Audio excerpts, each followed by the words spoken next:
That's 200 wounds in maybe most horror spells. I can just give someone a list to write me with my models, and then I can play a game because I want to play some and just get some games in, but I don't really Okay, know. I'll play some. Oh, We'll wait, do it. how long have we been 1 live? minute. Well, not Huh? even 5 seconds. Hello, welcome to the Honest Wargamer. I'm your host, Rob. Literally 5 seconds, Tom, is what we've been, so don't worry. That's a lot. I promise you, it's been 5 seconds. 5 seconds. Hello, everyone. Welcome to the Honest Wargamer. I'm your host, Rob. Look at my special guest today. So, Tom and me for the 40k Spy Center. Tom, what's going on? I just noticed that we were even like doing the countdown, so I'm all right. You okay? And we're also joined by Jim Vesal from I like your little Duplicity picture at the bottom right, by the Hi, way. Jim. How are you? I'm good, man. I'm building terrain, so I'm trying to be the best Rob I can be by building terrain today.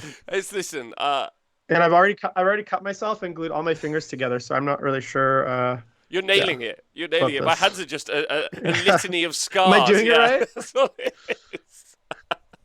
By the way, so everyone, you may have noticed Nick isn't here today. Neither is Logan. Logan is currently in Poland, still recovering from the hangover from the England match last night.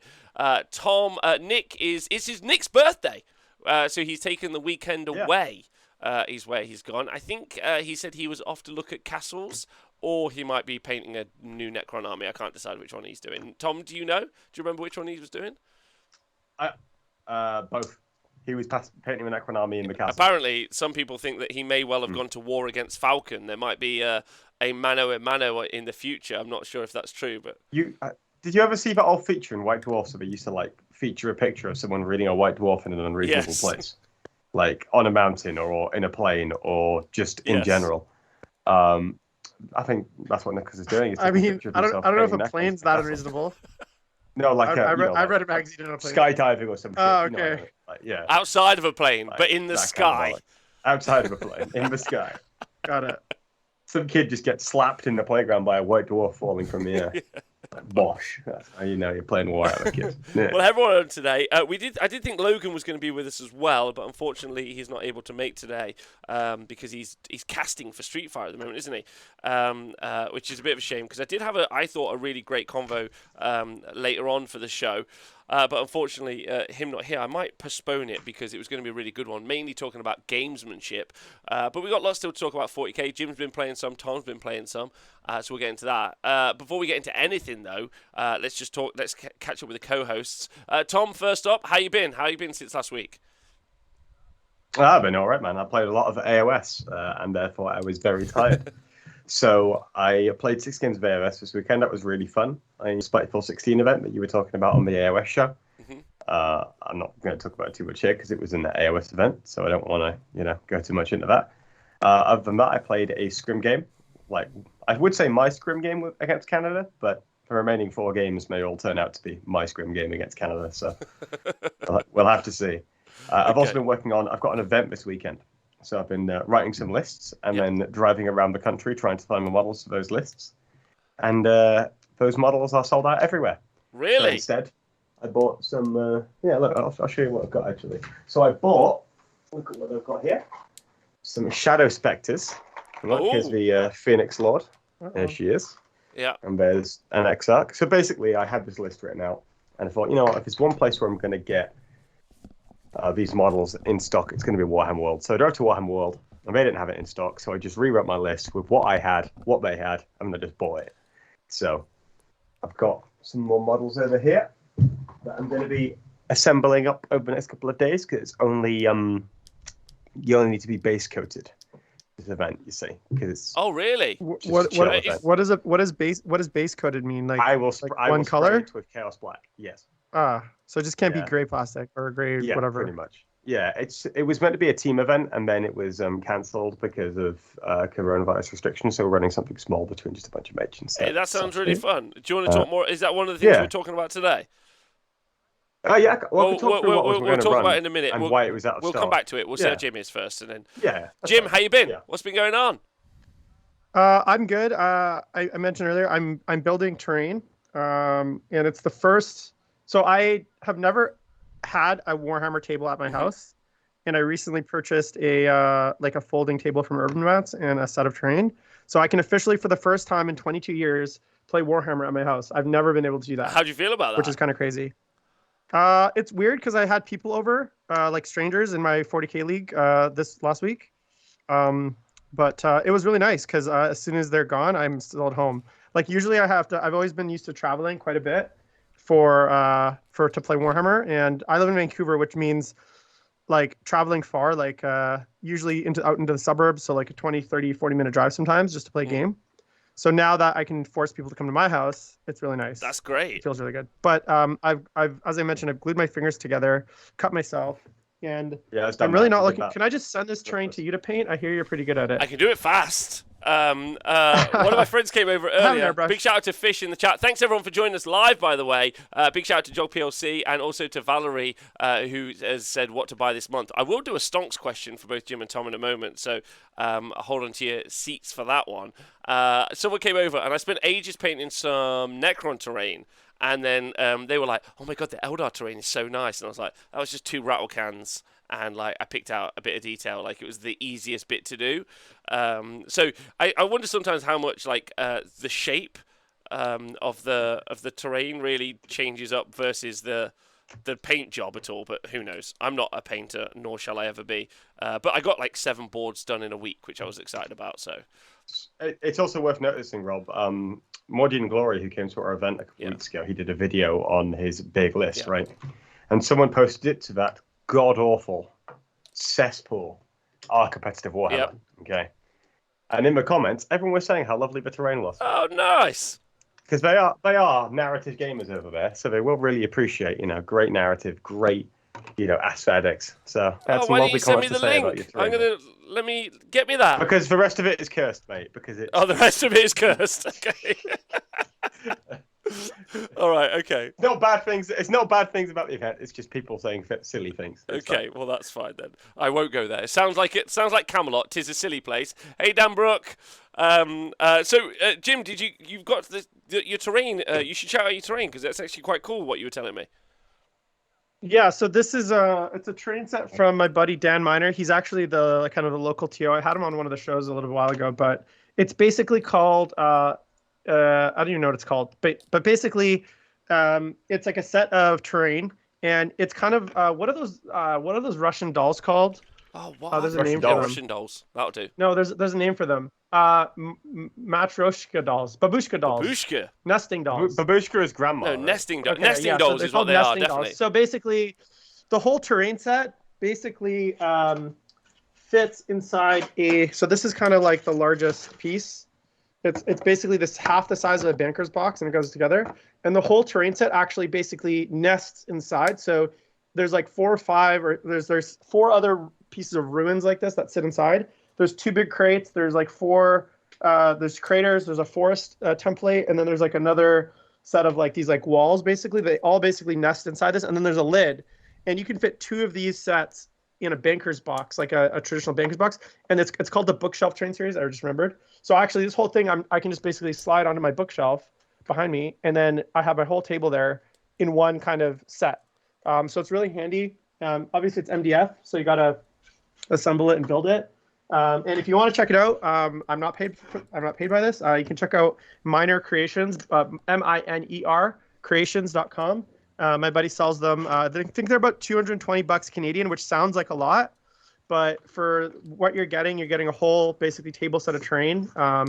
It's a pretty good deal. So, and that's, if you're American, that's like $50, and I don't know, it's probably like €100. So I don't know how much terrain is there, but obviously not as cheap as if you're going to 3D print it yourself, but I don't know, I'm a bit sick of 3D printing, if I'm honest with you right now today.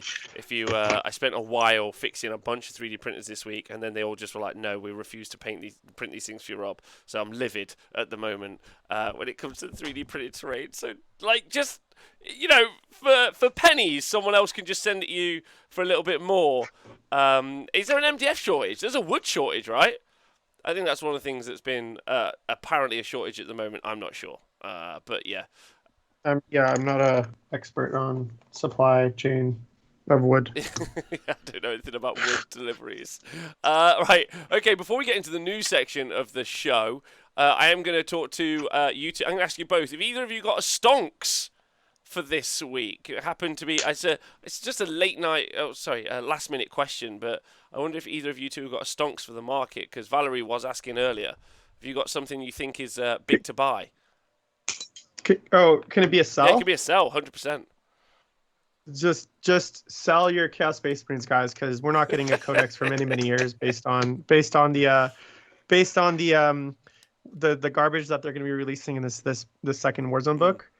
Is this what is it, the third reprint of Chaos Space Marines we had in like a year and a half? I actually do think Games Workshop doesn't like Chaos Space Marines because the disregard that they show for Chaos Space Marines. All those people that keep saying, "Don't worry, Emperor's Children and World Eaters are going to be out this year." You guys need to go like. That's me. I think that they will be. Yeah, it's not happening. Why? The fact that I don't believe it for 1 second. Bit of confidence, bit of hope. So, what about a bit of hope, Jim? I've lost hope. You've lost all hope. You've lost all hope. But I mean, orcs, I guess.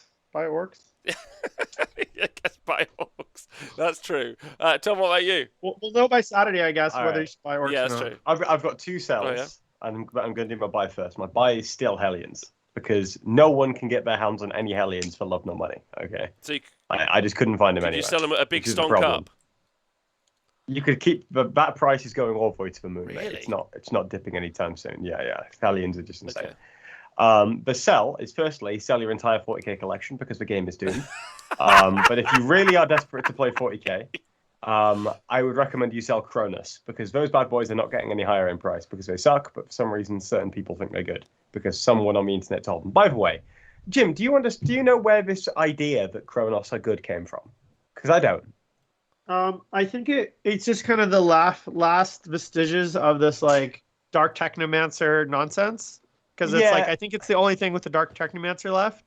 I get that, but who I think decided that Cronus are good? Like, because if it was like a content creator who said, "Oh, but you can still take Cronus, they can do this, and this," they 100% did it for a meme, or they've been bought by big homunculus to lobby for Cronus sales. Okay, I just blame because all these dark things, problems on Scary. So these things are awful.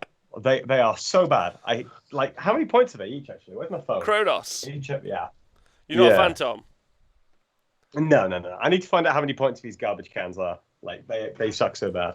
In fact, instead I'm going to open the app of the year, and I'm gonna get my detachment out. Scroll builder. Oh wait. yeah, I was gonna say. Yeah. Is that War Square Builder is the third party one, right? Yes.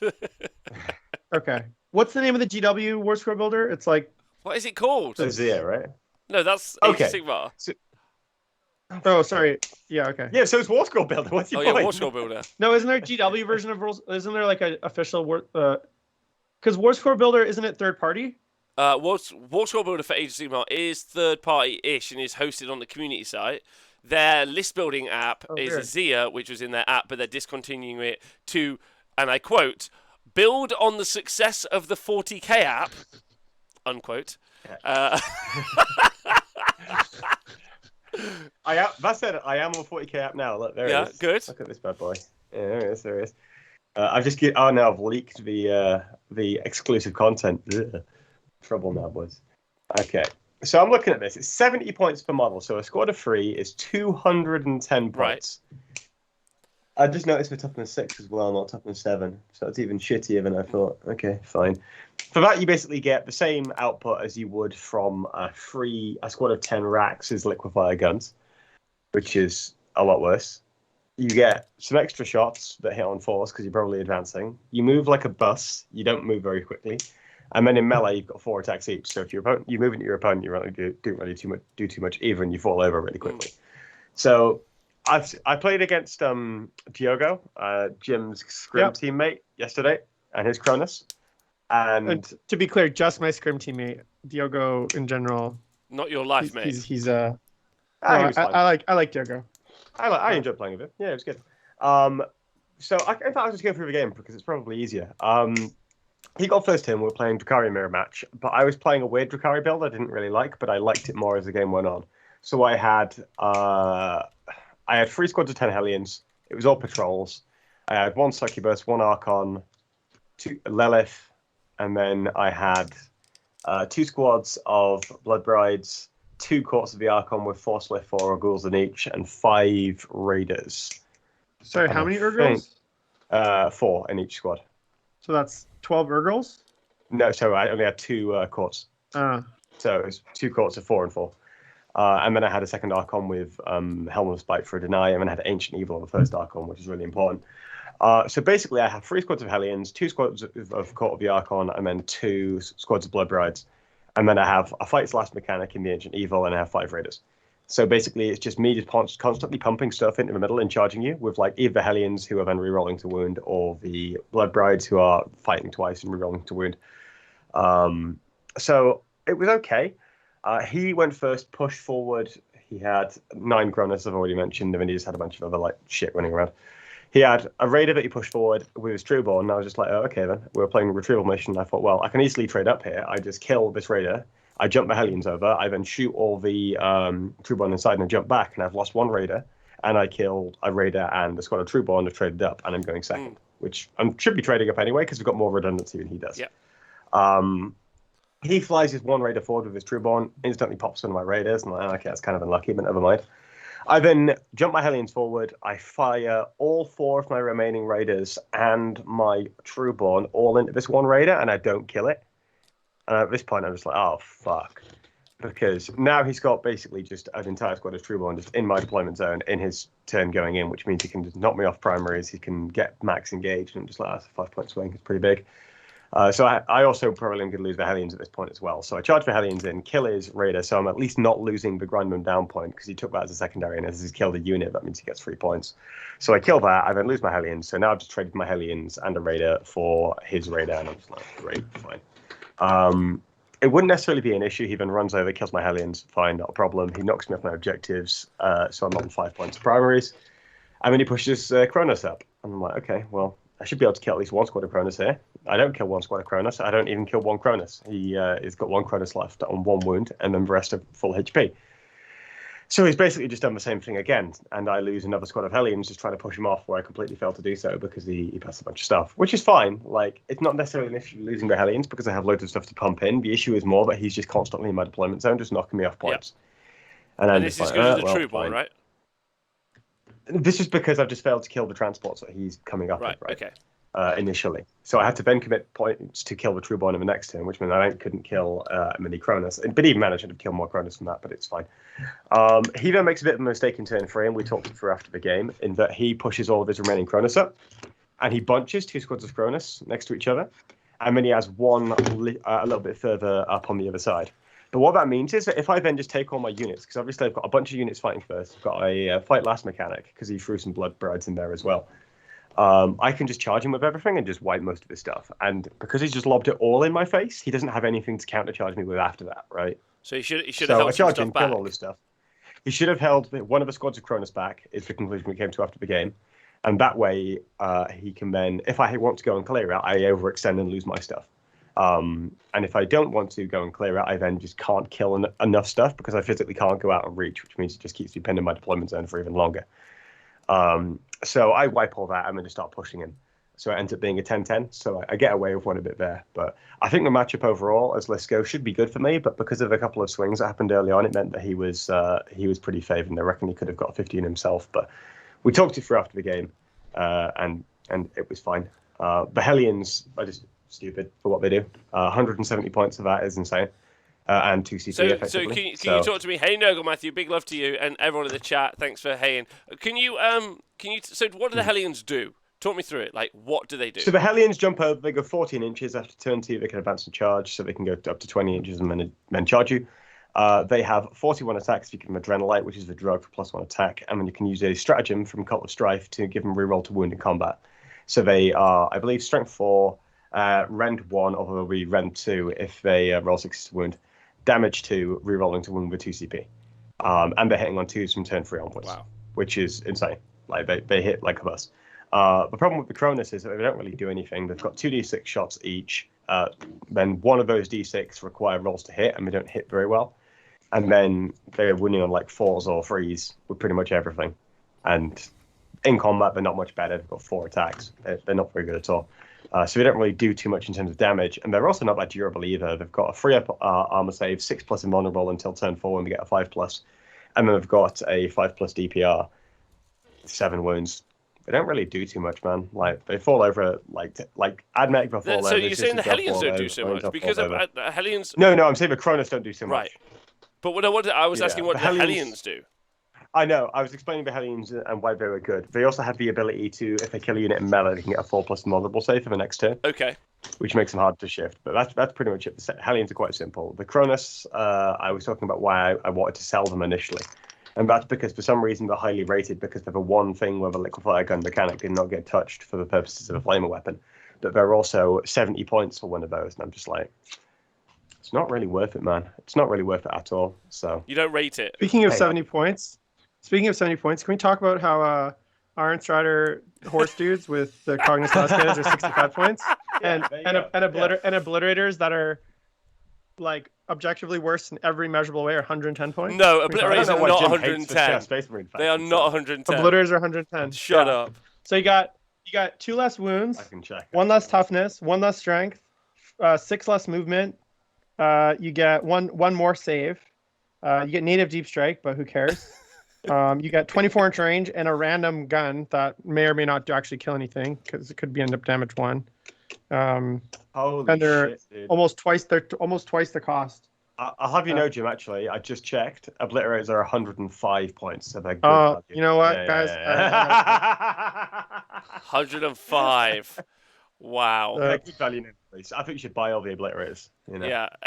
I don't know why. I actually played a list recently where I was like, oh, obliterators and drop pods, it's gonna be awesome. And then I realized I'm putting 310 points of a unit that already deep strikes in a model that Into a drop pod. I was like, no one will see it coming. Obliterators turn 1. Yeah, it didn't work They'll out. just be confused as to what you've taken the drop pod for. That's all it will be. Yeah. And you're just going to bamboozle them. Yeah, they They're will all be. gonna They will tell. be very confused if that helps you. They'll be like, "What the hell is he doing?" And then it will dawn on them. Literally every opponent was like, but don't they normally deep strike? I was like, shut up. Stop telling me that. I realized it. So, Tom, you unimpressed by Kronos generally? Yeah, I'm not a massive fan, especially when you're already in a book with so much really strong stuff like Drakari. I don't think Kronos really have a place. I'm not a massive fan of this. Okay, that seems fair. That seems fair. Jim, did you say you played a game this week? I did. Last night I played my Thousand Suns versus Death Guard, and it's actually I think the first time I've played against Death Guard without my own Death Guard. And I played a Magnus list. So the reason I'm playing Thousand Suns, for those of you wondering, is the way our league works is once you pick a faction, your Warlord always has to be from the same faction, but you can otherwise change lists throughout the league, including like adding in other detachments of other factions. And our league is going to run probably till around September. So I figured I would run Thousand Suns in the hopes that the book would drop sometime during the league and I could Power up. kind of switch over to Thousand Suns. But of course, I don't really actually even know how to play Thousand Suns anymore. So I ran a Magnus list with a chicken. So I ran Magnus primary with a Terminator Sorcerer, 10 Cultists, a Contemptor with Volkites, and then a Leviathan with a Siege Claw and the Gravflex Bombard. And then I ran Demons, the Super Chicken with 25 Horrors, 8 Nurglings, and 200 Summoning Points. And somehow, the only reason I won the game was because we played Scorched Earth, which is pitch. It's basically pitch battle, where it's like 24 inches across. Yep. And Magnus managed to, on a 4+ save, because he took turn 1, he managed to tank 3 Plague Burst Crawlers with entropy cannons, everything from them into him, and took 1 wound. So I was rolling, and he wounded too with his entropy cannons, right? Because they wound on 3s. And he gets reroll 1s because of the poison or the plague weapon. So literally, I made on the entropy cannons. I made 8 out of 8, like 7 out of 8, or 6. I don't even know how many, but I made a lot of 4+ saves that I shouldn't have. And then same with his mortar. And then I ended up just healing him, and that was kind of the name of the game. Like he would do damage to Magnus, and then between temporal manipulation and then the other strat where if I roll a 9+ on a spell, I can spend a CP to heal D3. I was healing Magnus like 2d3 a turn, which is nasty, especially as we got 3++ and -1 hit. And he was just basically tanking. Eventually, he died to 10 Blightlord Terminators with the Biologist Putrefier with the mortal wounds. But I basically just pinned him in his zone. I just threw Magnus and the chicken at him and pinned him in his zone and just took the rest of the board. So, but yeah, it was a fun game. Death Guard are actually like pretty good into that matchup, I think. And he's a guy that like played quite well in 8th edition, but just hasn't played a lot of 9th. This was, I think, his maybe second game of 9th, because he's been in lockdown too. We're actually basically almost fully out of lockdown here, so a lot of people are starting to actually play games, and all the people that basically didn't bother with TTS haven't actually even played games at all for the last like year and a half.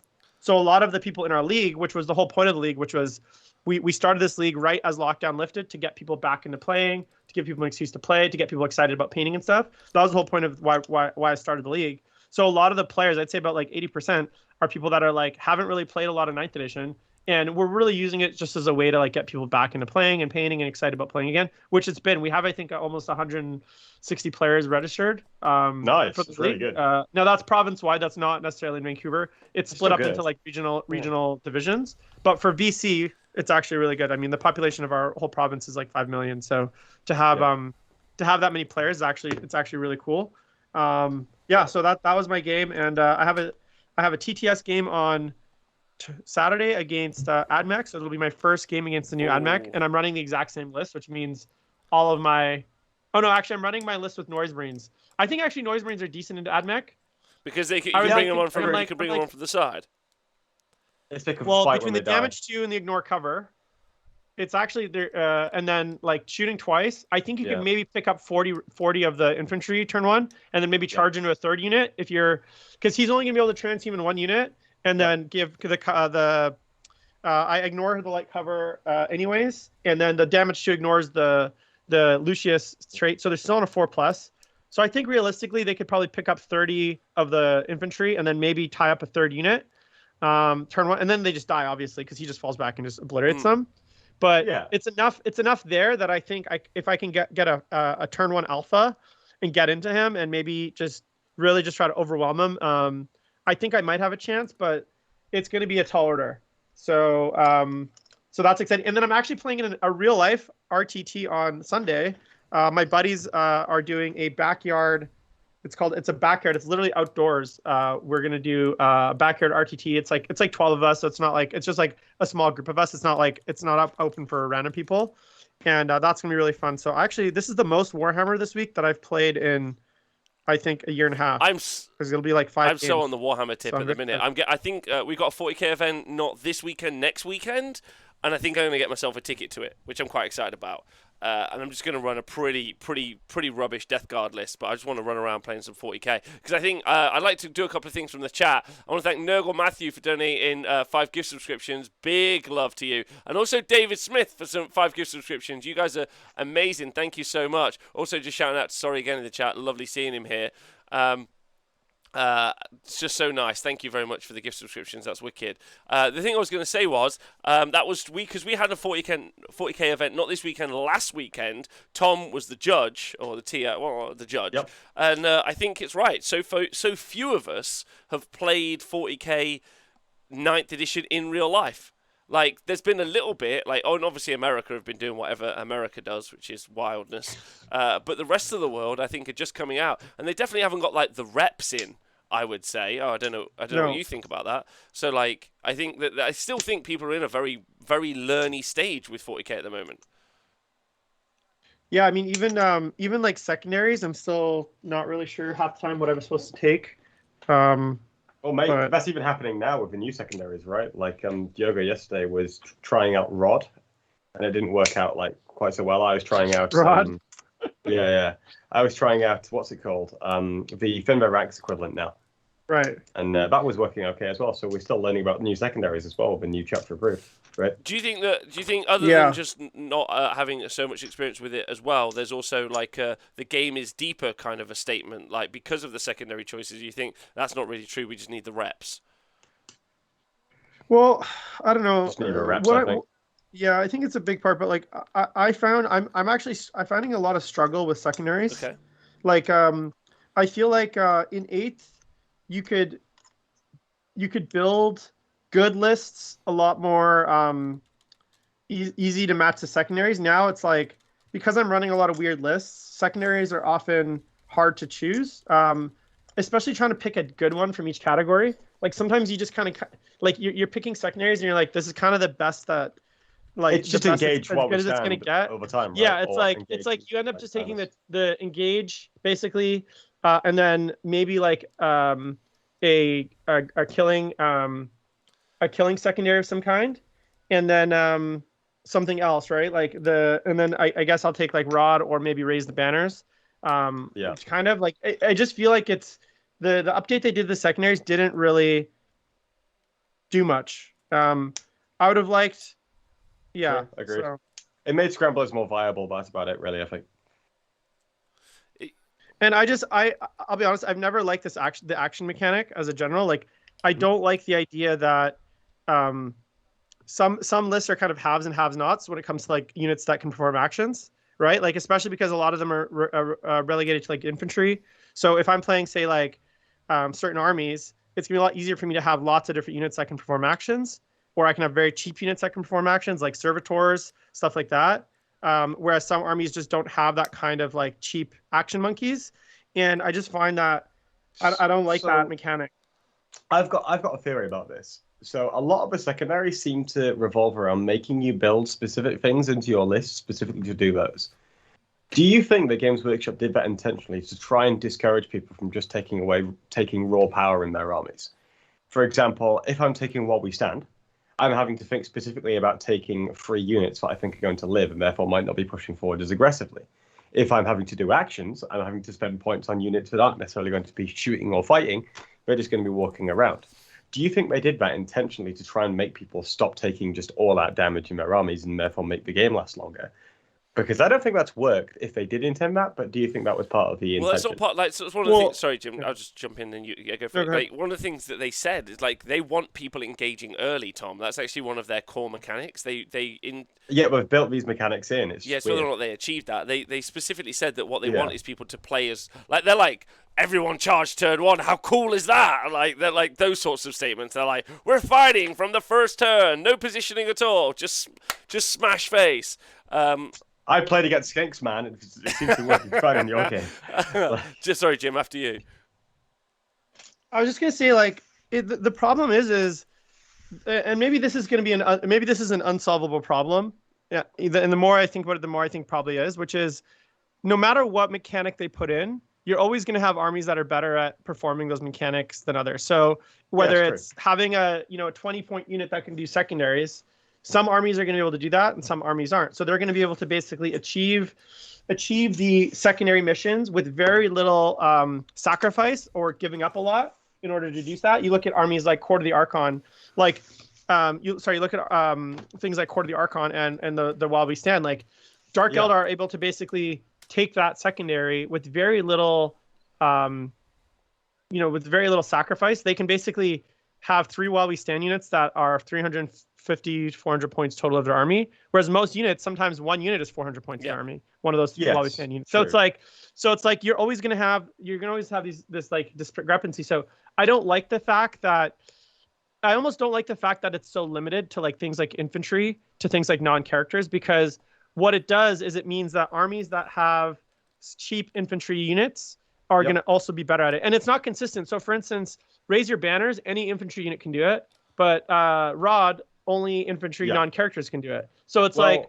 there's not consistency across these rules, right? Yeah. I feel like this is always going to be the case though as well, because that's just how the game plays. Like I was talking a little bit when Drukhari dropped about why I think Drukhari are so good regardless of whether or not they got a power boost, and that's because the game is about trading and just taking lots of little units that specifically are built to do damage, because building in like resilience and durability doesn't necessarily do anything to you. You want movement so you can counter hit, and you want damage dealing, right? And you want as many small units that can hit as hard as possible as you can, right? So it's always going to be about those small little units, and therefore going full MSU, which is what we said we want to do at the beginning as well. It's one of the reasons actually why I want to take a proper look at Gene Stealer cults as well. Now, Gene Stealer cults at the minute, I know they've got a bit of a meme rep, but in theory, I think that their book could be giga broken on drop. And the reason why I think that is because I think they play very much into this kind of stereotype of lots of individual units that can hit like a bus. Because that's what they used to do when the first Gene Stealer Cult book originally dropped, right? That is their identity as a book. The problem right now is they don't hit like a bus and they're too expensive. However, when their codex drops, if they rectify that, they could cause a huge problem because their identity is very much similar to Dark Eldar in terms of how they play. I get that. I get that. So what you're saying is you think that the game state itself really is dependent on. I think the game, both from a secondary perspective and from a primary perspective, are geared towards the same type of units doing the legwork, and that plays well into Drukhari, and in theory, Gene Stealers as well. Okay. Yeah, I feel you by the dip. That's right. Oh, the dip. Twitch chat straight in on the dip. Someone earlier on said that they had 20 Hellions and they had diamond hands to the moon, and I was like, you've got it. Now, people can just decide if I'm just pumping and dumping the Gene Stealer cults. I don't think you are. Do you have some Gene Stealer cults to sell? Because that would change it up. I have like £700 worth of Gene Stealer cults. Okay, so take that with a pinch of salt. That could be some stock manipulation. So get on that. Yeah. Dr. Rhino says, "Hey Jim," by the way, to you. Hey man. Right. Okay. Lots to take in there. There was a lot of information. I think most of it was super interesting. You guys got any plans lined? Jim, are you worried about playing the AdMech, or are you not particularly bothered? You're just gonna learn what happens. I mean, I'm not worried in the sense that like I care too much about the game. For me, ultimately, like it's a TTS game. It's some weird random RTT TTS celebrity thing I signed up for. So not that I'm a celebrity, but I'm not too worried about like winning or losing. I'm interested to see if I can solve it based on the list that I brought. Like that's the more interesting thing for me is like understanding. You know, I'm very much a player where I very much learn from. And I know this sounds kind of like obvious, but like I learn the most from playing, not from talking about stuff or watching stuff or reading about stuff. Like I have to play the game. I have to see it in front of me. I know how nasty this AdMech craziness is, but until I actually play it and actually like try things against it myself, it's not gonna stick to me what I should be doing. What are those decision points that I should be making? So I want to play it just so that I'm better equipped to play it because I do think that there is a way to beat it, and I think there's lists that can beat it. It's just the problem is it's hard for me to build a take all comers chaos list that can both beat AdMech and also be solid into a lot of other lists like Drukhari. So it's kind of like build a chaos list right now. To be fair, huh? I feel like it's just difficult to build a chaos list right now. To be fair. Yeah, I mean, I really wish the 8 or 12 or 13 pages that they had dedicated to just giving us old rules could have been used to give us 2 wounds. But well, should we talk about that? Because that's one of the things that's come up now. Just for everyone at home and who's conscious, and I'm sure you're all very aware, they have announced we've got a preview this Saturday, a Warhammer 40k preview, which I'm pretty certain we're doing a preview show for. So if you guys want to come and hang out for I don't know what we ever called the preview reaction shows, but we'll be doing one this Saturday. Which we're looking forward to. So I think, we think is going to be all about the new orcs, right? It's just going to be all new orcs. You guys think it might be anything else, Jim? You got any thoughts on what else it might be? I could maybe see. I think they're probably going to announce the 3rd Warzone book, which is this Arcturus book, which is great. So they're going to announce rules for the orcs, I presume, before the book's even out. Maybe we'll get more AdMech rules because that's what they need.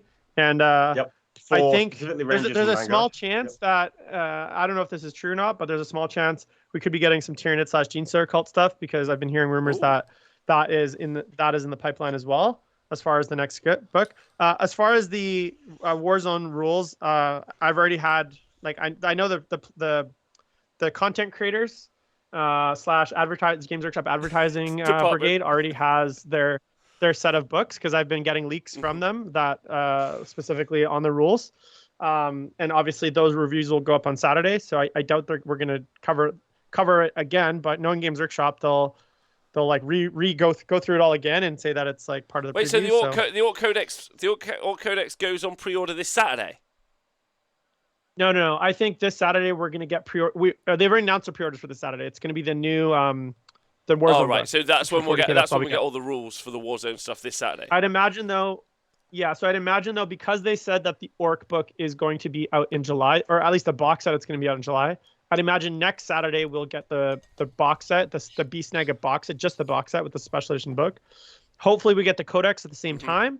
But I mean, knowing Games Workshop, they'll make you have to buy a $300 box just to get a book. Well, I'm unfortunately so I'm a keen Orc player.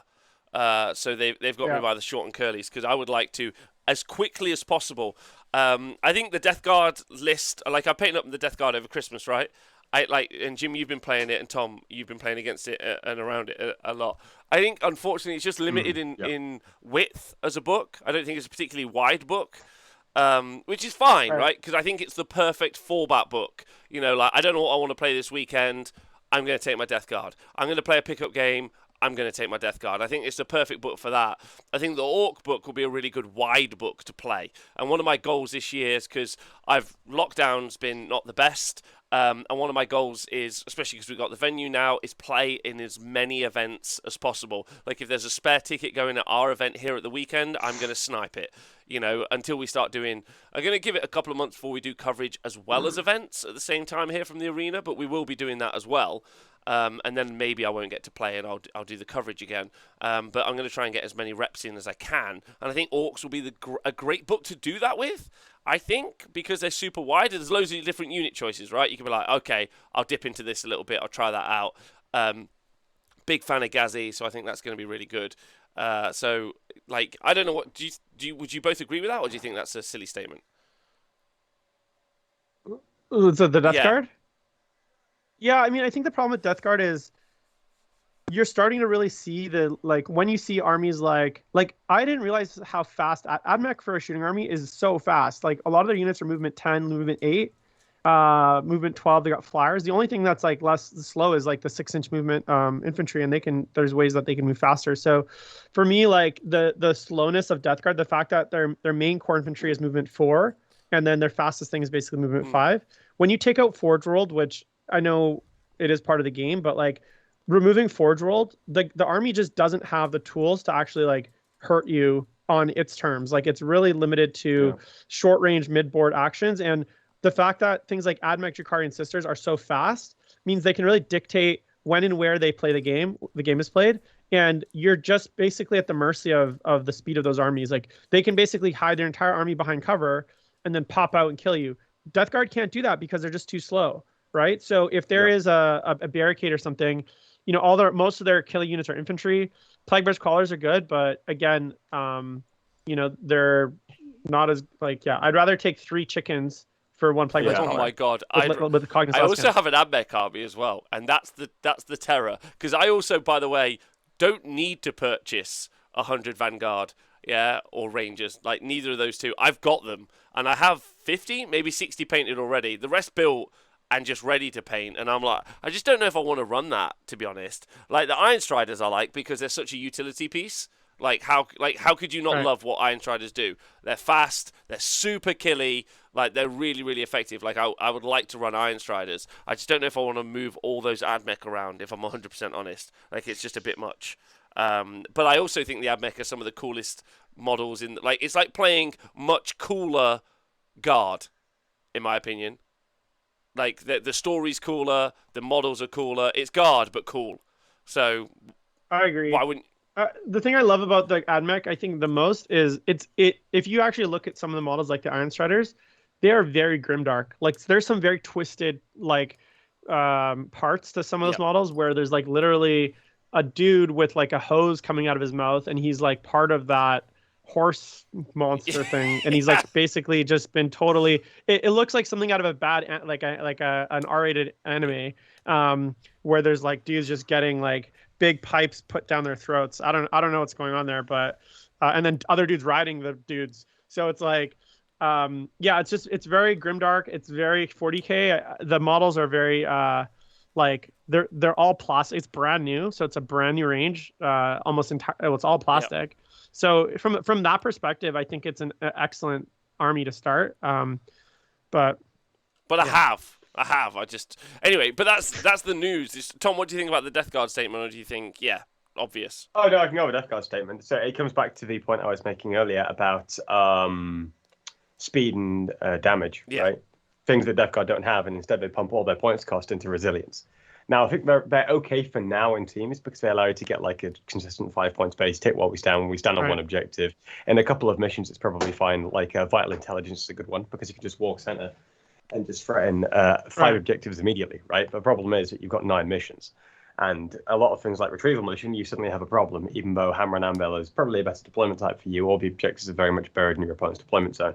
And also you can get dragged down by your opponent quite quickly because even though you're quite durable, I mean, you still don't have like a great invulnerable save. You still don't have a DPR at all, do you? So if you start failing saves, it still like starts to drag you down. Oh, well, no, thank you, Nogamath, for giving a gift to Vic, by the way. Hi, Vic. Nice to see you. But also, shout out to saying, Vic, Jim? who says, yo, guys, listen to the podcast most days on my commute. Keep up the amazing work. Give good shout out to the podcast, bro. Stay hydrated. Hope you're well. Vic won the Beachhead Brawl in Bournemouth in February 2020 when I was in Belgium. Oh, amazing. Yeah, beat Lawrence for big Tottenham. shout, Vic. He's a good dude. Yeah. I was gonna say, Tom, like the thing is, people think that Death Guard are resilient, but they literally like their entire stratagem and gameplay is based not around resiliency. Like they don't have a single stratagem that gives them something like transhuman, a single stratagem that gives them a feel no pain, a single stratagem that improves armor save. Gives you -1 toughness to the opponent. A single stratagem that improves their armor save. They literally don't have a single stratagem that actually makes them more defensive or more harder to kill. Everything that they have is either based around characters doing mortal wounds, which is really bizarre, and the timing of those stratagems is really bizarre, or around making bolters better. Great, okay, cool. Like or doing a little bit more damage at 24 inches. Like the whole mechanics and the way that like the core data sheets are actually quite good. The problem is they don't have the stratagem boost that a lot. Like if you look at AdMech, a lot of their strength doesn't come from the data sheets. It comes from the stratagems, right? And I feel like a lot of the spice of any army, the way that an army actually plays, is actually more dependent on the stratagems than the data sheets. Yes, damage resistance 1 is good, but that alone it can't be the only thing that they have that makes them defensive. And the amount of speed you give up, the amount of firepower you give up, the amount of things that you give up just for that little extra DR1, it's just not proportional, especially given the prevalence of damage 2, damage 3, damage D3 plus 3 weapons, where it's basically just non-existent. And I don't know who wrote those stratagems, but you'd think that an army that's literally supposed to be the strongest would have at least one stratagem where you could give a unit a 5+ feel no pain for 1 phase, or a transhuman for 1 phase, or extra armor save. Yeah, it just doesn't make sense the way that they build it. If you took the current Grey Knight Codex with its Psychic Awakening, you stripped out the tights, you stripped out the so that includes a bonus smite. You stripped out the gate and the shunts on things like interceptors, and you took all those core rules, and then you slapped the words Death Guard on the front. Do you think it would fit more narratively with Death Guard? Yeah. I mean, Dark Angels Terminators fit more narratively. They have built-in transhuman. Yeah, that's a good point. I hadn't thought about that. So, like, it's almost like they just walked away. It's all defensive buffs. Go on, Tom, sorry. Yeah. No, it's all defensive buffs. It's slow moving. It gives you the ability to reach out and grab stuff, even though you shouldn't really be able to. You just slap Death Guard on that bad boy, and it's more Death Guard than Death Guard is. That's so interesting. Right. That is so interesting. And when I look at like this is the thing that makes me the saddest, and I can talk about this forever. I look at things like the plague companies, and what you get as a plague company, and then I look at things like Forge Worlds, and I look at things like Space Marine chapters. Like the Space Marine chapters in the book. And I look at things like Drukhari Covens. And it's like the disparity in bonuses to your army between a plague company where you literally get a warlord trait, a mediocre stratagem, and a relic that is not great, to you don't get any sort of army-wide bonus. You don't get any sort of like that is like meaningful, and if you look at all those other armies, they do get something like that, right? Like, so it's like, why is it that, and that's my big fear about Thousand Suns. Like you looked at the Thousand Suns supplement in Psychic Awakening, and all you got was a spell, a warlord trait, and I think a relic. And now you got the 8 different disciples, right? And that was like, well, yeah, you had 8. You had the Cult of the Legion, and what I'm really concerned about is they're going to give you a very mediocre. And here's the thing: the actual mediocre, the world. This is the part that makes no sense. The Legion trait literally doesn't work on any of the demon engines. You literally have a Legion trait that for no particular reason doesn't work on the Legion the demon engines. Does any of the, like, for instance, Mars stuff not work on the vehicle, like the models that are randomly? No, like it's this like weird lack of universality in the rules. The fact that all of the demon engines are not Bubonic Astartes literally blows my mind. Yeah. It's just like who was smoking what when they decided, but yeah, your Hellbrutes are. And so you don't get Legion traits on any of your demon engines. And you get a strat for your Hellbrute as well. You get a strat for your Hellbrute as well. And your Land Raider. Sorry, the Land Raider is also Bubonic Astartes. That's the only 2 vehicles in the whole book that are Bubonic. Yeah, the Land Raider sucks on its own, so it doesn't matter. It just doesn't make sense. Like it's like there's this inconsistency. Now I'm okay with it because in my eyes, Death Guard, it's like a Phase 1 book. So Death Guard, Necrons, Space Marines. Although Space Marines do have quite a bit of play still with things like White Scars and some of the other books. Yeah, but ultimately, like, and the thing is, I know we're gonna get another Space Marine book though. That's the thing. This is gonna be the only Death Guard book we get for the entire edition. Yes. Just like it was last edition. Yeah, but Jim, you might get 2 Chaos Space Marine codexes again. Oh, this entire conversation is led off the bat that we're talking about this weekend in the news section that we're going to be getting our second Warzone book. And I think, Jim, you've already talked about it a little bit, but it's true. And Coloru's making it, mentioning it again, that the Chaos Space Marines aren't getting an update. Will they, are they not even going to just, in this book, just give them 2 wounds? Just as simple as that. Just be like, boom. 2 wounds, boys. Here's the update. Do you think that they're not going to at least bring that bit in? Because why wouldn't they? Like, it just brings some parity in halfway through.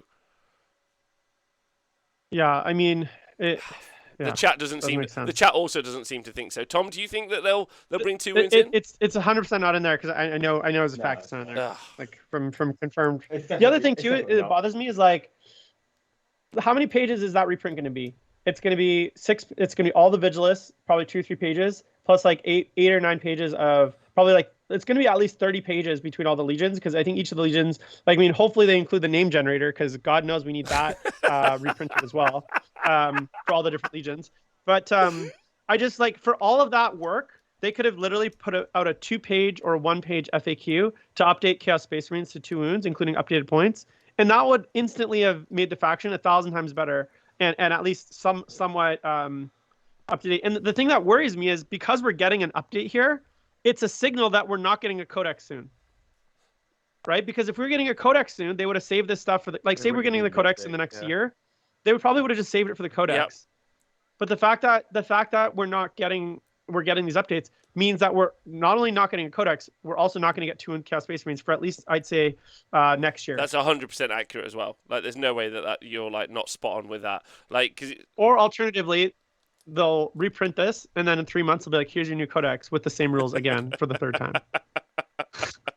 Still only got 1. No, but we already know that's not the case, right? Because we know the order at least. It's Orcs, it's Thousand Sons, it's Grey Knights. So unless it's after those, but I think it's going to be a new faction after that, which we might see a little bit of an allusion to. That's my guess, and it's a wild guess, but that's where I'm at with that on that particular front at the moment. I could be wrong, but that's kind of where I'm going with it in my mind. So we'll see. Because that's the Warzone stuff, and we're also getting the update to AdMech, right? So AdMech are getting better. So the one saving grace is that they did confirm that AdMech stuff is an army of renown, and so far the armies of renowns have not been competitive. Yeah. Right. But given that it's AdMech, it's probably going to be the first competitive army of renown, to be honest. So it'll be interesting to see what the restrictions are. And the problem is it'll be competitive, not necessarily because it'll just be worse competitive. Do you know what I'm saying? You'll be like, why did you bother taking this army renown when the just basic stuff is better? But it'll probably still be competitive in some way. Okay. Yeah. So that's the book. I can't believe they might announce a 3rd book, but we think the 3rd Warzone book is going to be Orcs versus Nids, right? It'll be this Octarius, Warzone Octarius, or whatever they're talking about.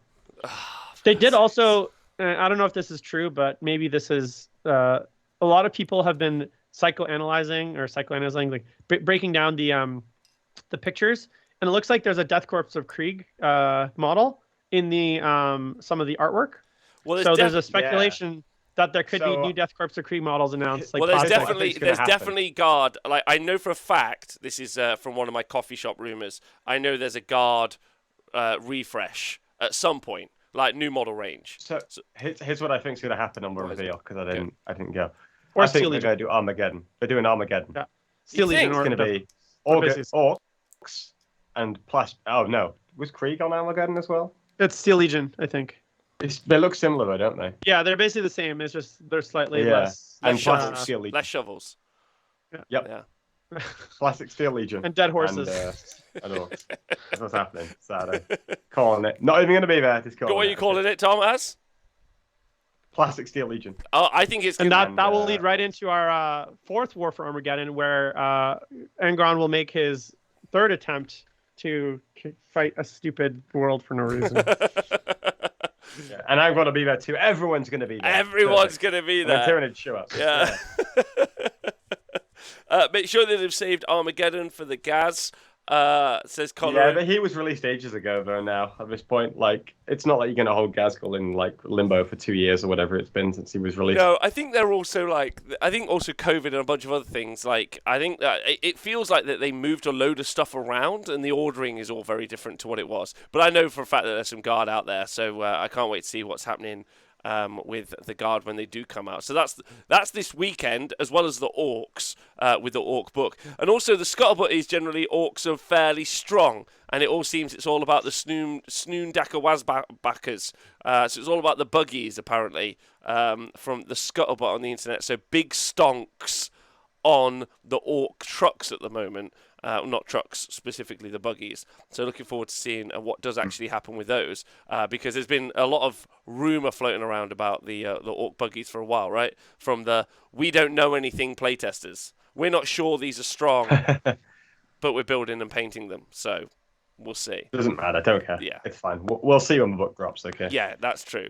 I agree with that.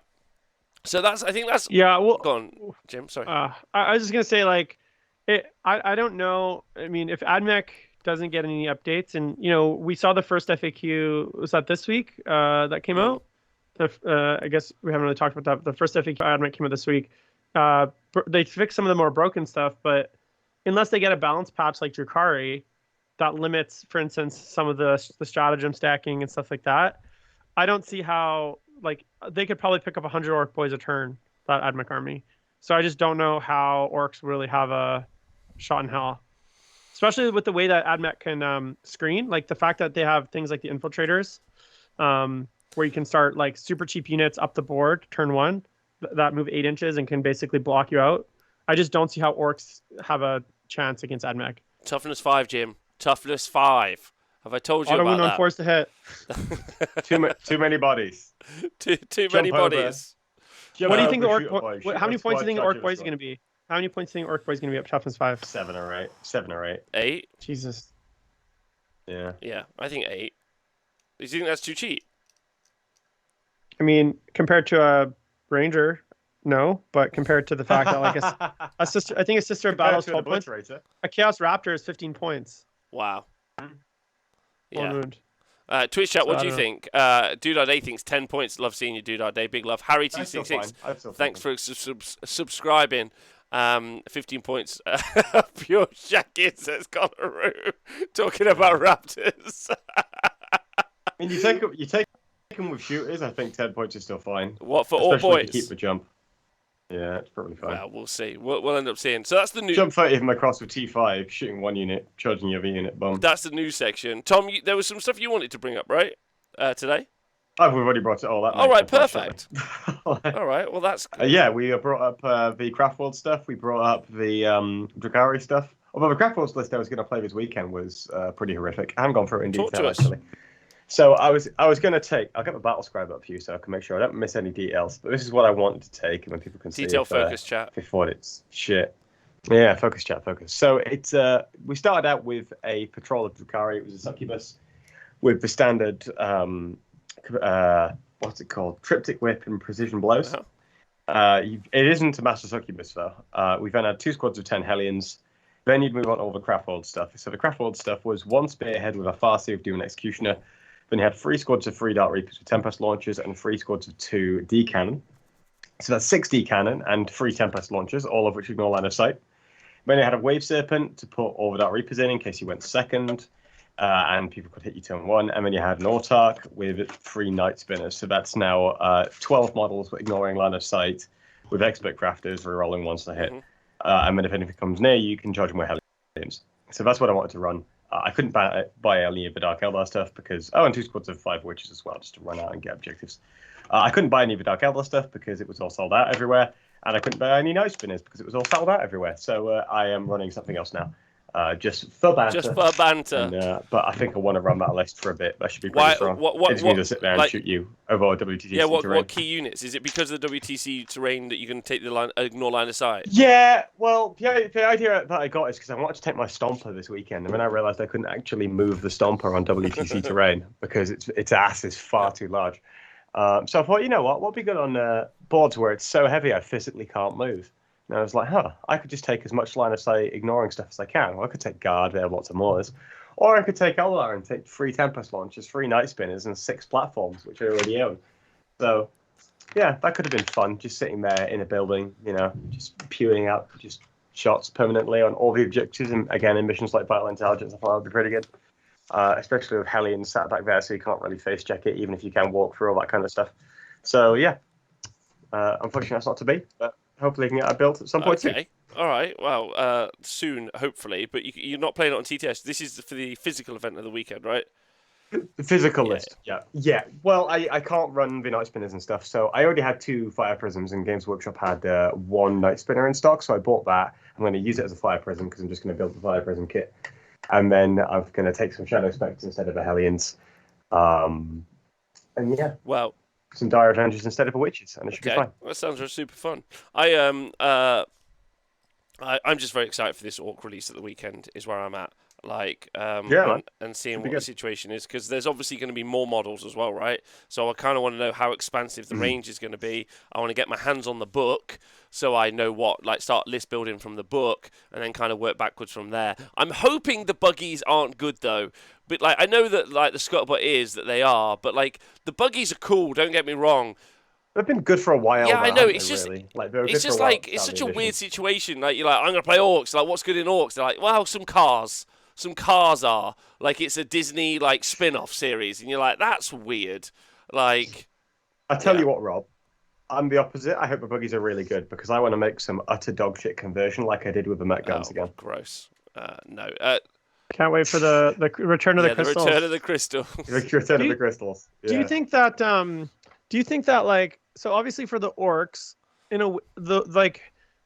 think most people would probably revolt if Games Workshop released a brand new faction that had no ties to any current faction. But the Beast Nagas, it's kind of a way for them to basically release a new faction within a faction. So it's the Orc players are happy. No one's upset that they're releasing a new faction, a new army, so to speak. Because without updating old books, do you think we're going to see that for? And we had talked about Guard earlier, but do you think we're going to see more of that for existing factions? For instance, for Tyranids, maybe you get a whole new High Fleet that has that's never been heard of before, that has a whole new range of models, rather than just stuff like that. Because essentially, I mean, like they do with Genestealer cults.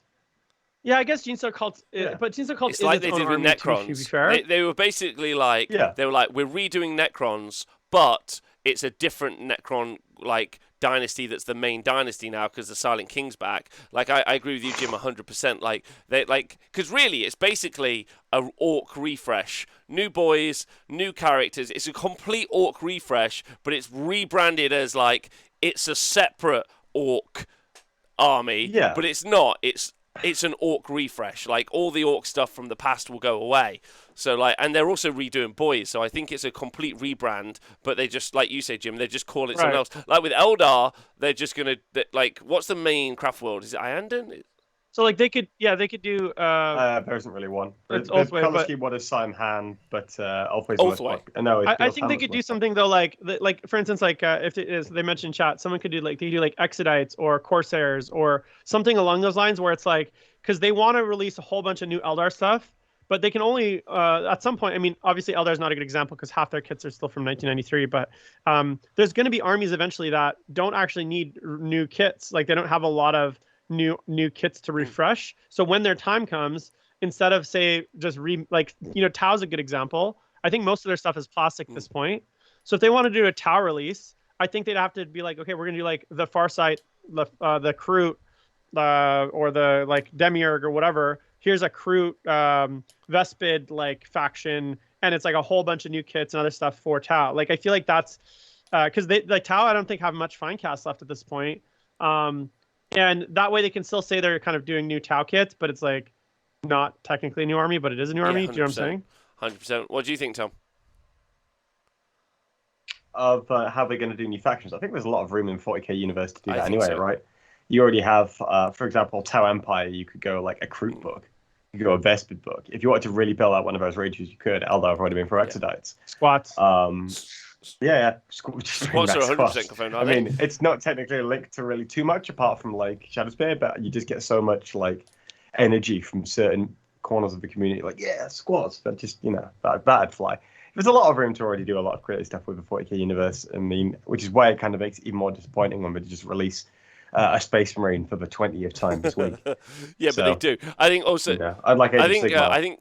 with your silly I think cow hat. Colorou's nailed it. It's like, why is there not Chaos Guard yet? Like 100%. Why there isn't Chaos? Like. I remember when they did Cultists, and that was a big thing. Like that, you didn't. That's only a recent thing. Yeah, Cultists, but they haven't expanded out, right? They haven't even expanded it out No, because they there's. haven't. No. Yeah, it's so weird. They're like, here are some kick-ass models. The only example is the Forge World stuff, where you used to have a bunch of Traitor Guard models on Forge World, like Traitor Ogrins and Traitor, Traitor fellas. So. So I think that's the official name. Well, yeah, I mean they had Trader Guard, but it was all Forge World, so it'd be cool to see a return of that. It'd be very cool. Yeah. Agreed. All right. Well, so I'm going to bring up my subject of the day, if you will, and it's not as well researched as I would have liked it. So I'm gonna half it today. Yeah, you go for it. And then we'll talk about it. We'll talk about it in detail maybe next week as a proper show. I started watching a bunch of stuff online today, specifically in preparation for the show, and it was mainly competitive street chess. And also some big chess tournaments. Also, interestingly, if you type in gamesmanship, tabletop gamesmanship, like the 8th video is Neil on Vanguard Tactics talking about cheating in 40k, which I think is interesting. Yeah. So the thing I wanted to talk about was tournament etiquette, and it's kind of off the back of the Itc Code of Conduct. And how it like plays. So my pitch to you guys is. Initially, is do you guys have? I'll take you through like a series of questions before I kind of get to the point. Tom, do you have like a code for yourself when you're playing at tournaments? Like, what's your like? These are my do's and don'ts to make sure I think I have a fair game. I never really thought about it like explicitly. Okay. It's just one of those things where I just play in certain ways. Like all of my games all year are just practice to me, right? If I go to a tournament, it's because I'm practicing or I'm having fun, right? Apart from WTC, where I try and play properly. Even then, I'll try and play properly where I can, but at the same time, I don't mind conceding a game if I fucked something up, like Vix in the chat. I conceded a game at... Oh, bloody hell, what was it? It was at one of Hermanista's events. In round 2, I fucked someone up, Grey Knights. And I was going to win the game, but I conceded it because I'd fucked up something. And it was quite like a major thing with tides and what have you and how they switched.